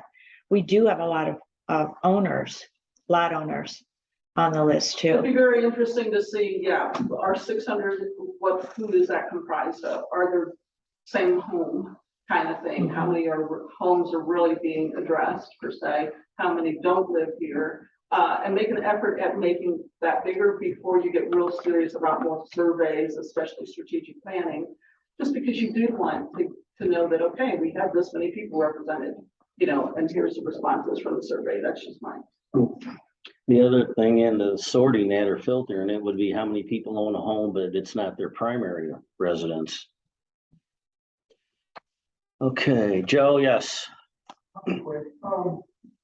I heard the word assessment increase. You guys should have thought about that before you had all of us belong to the club. However, special assessments are fine. You know, I have no problem. If we need money, put a special assessment out there. I'd be glad to pay. I'll pay $100, $200 for whatever you need. But that's the way to go about it. It's hard to, Bring it up. Because. yeah, right, we'll take it in cash.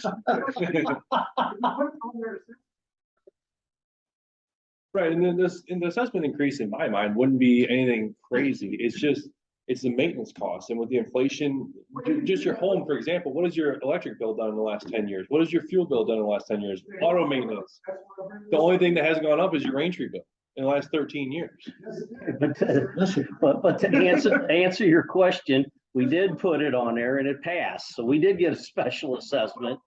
And now we're in the middle of a 5-year assessment. So the only thing I would suggest right now is we get this bids back on these gates, because I think this is a big deal. No way. It's gonna harden this subdivision. They're not, I guarantee you, one person's gonna knock that gate down and not ever do it again. Why do you think it's a bad idea? Exactly. Yeah. You just lost your job, sir. If these gates go in, you're fired too. I don't, Well, yeah, there is maintenance cost too. all 3 gates, All brand new. 3 gates. Oh, but not move. No, But if you talk about a slow moving steel gate. No, no, we've ruled that out too. Or I shouldn't say it. We haven't ruled out anything, but what we're looking at is not that.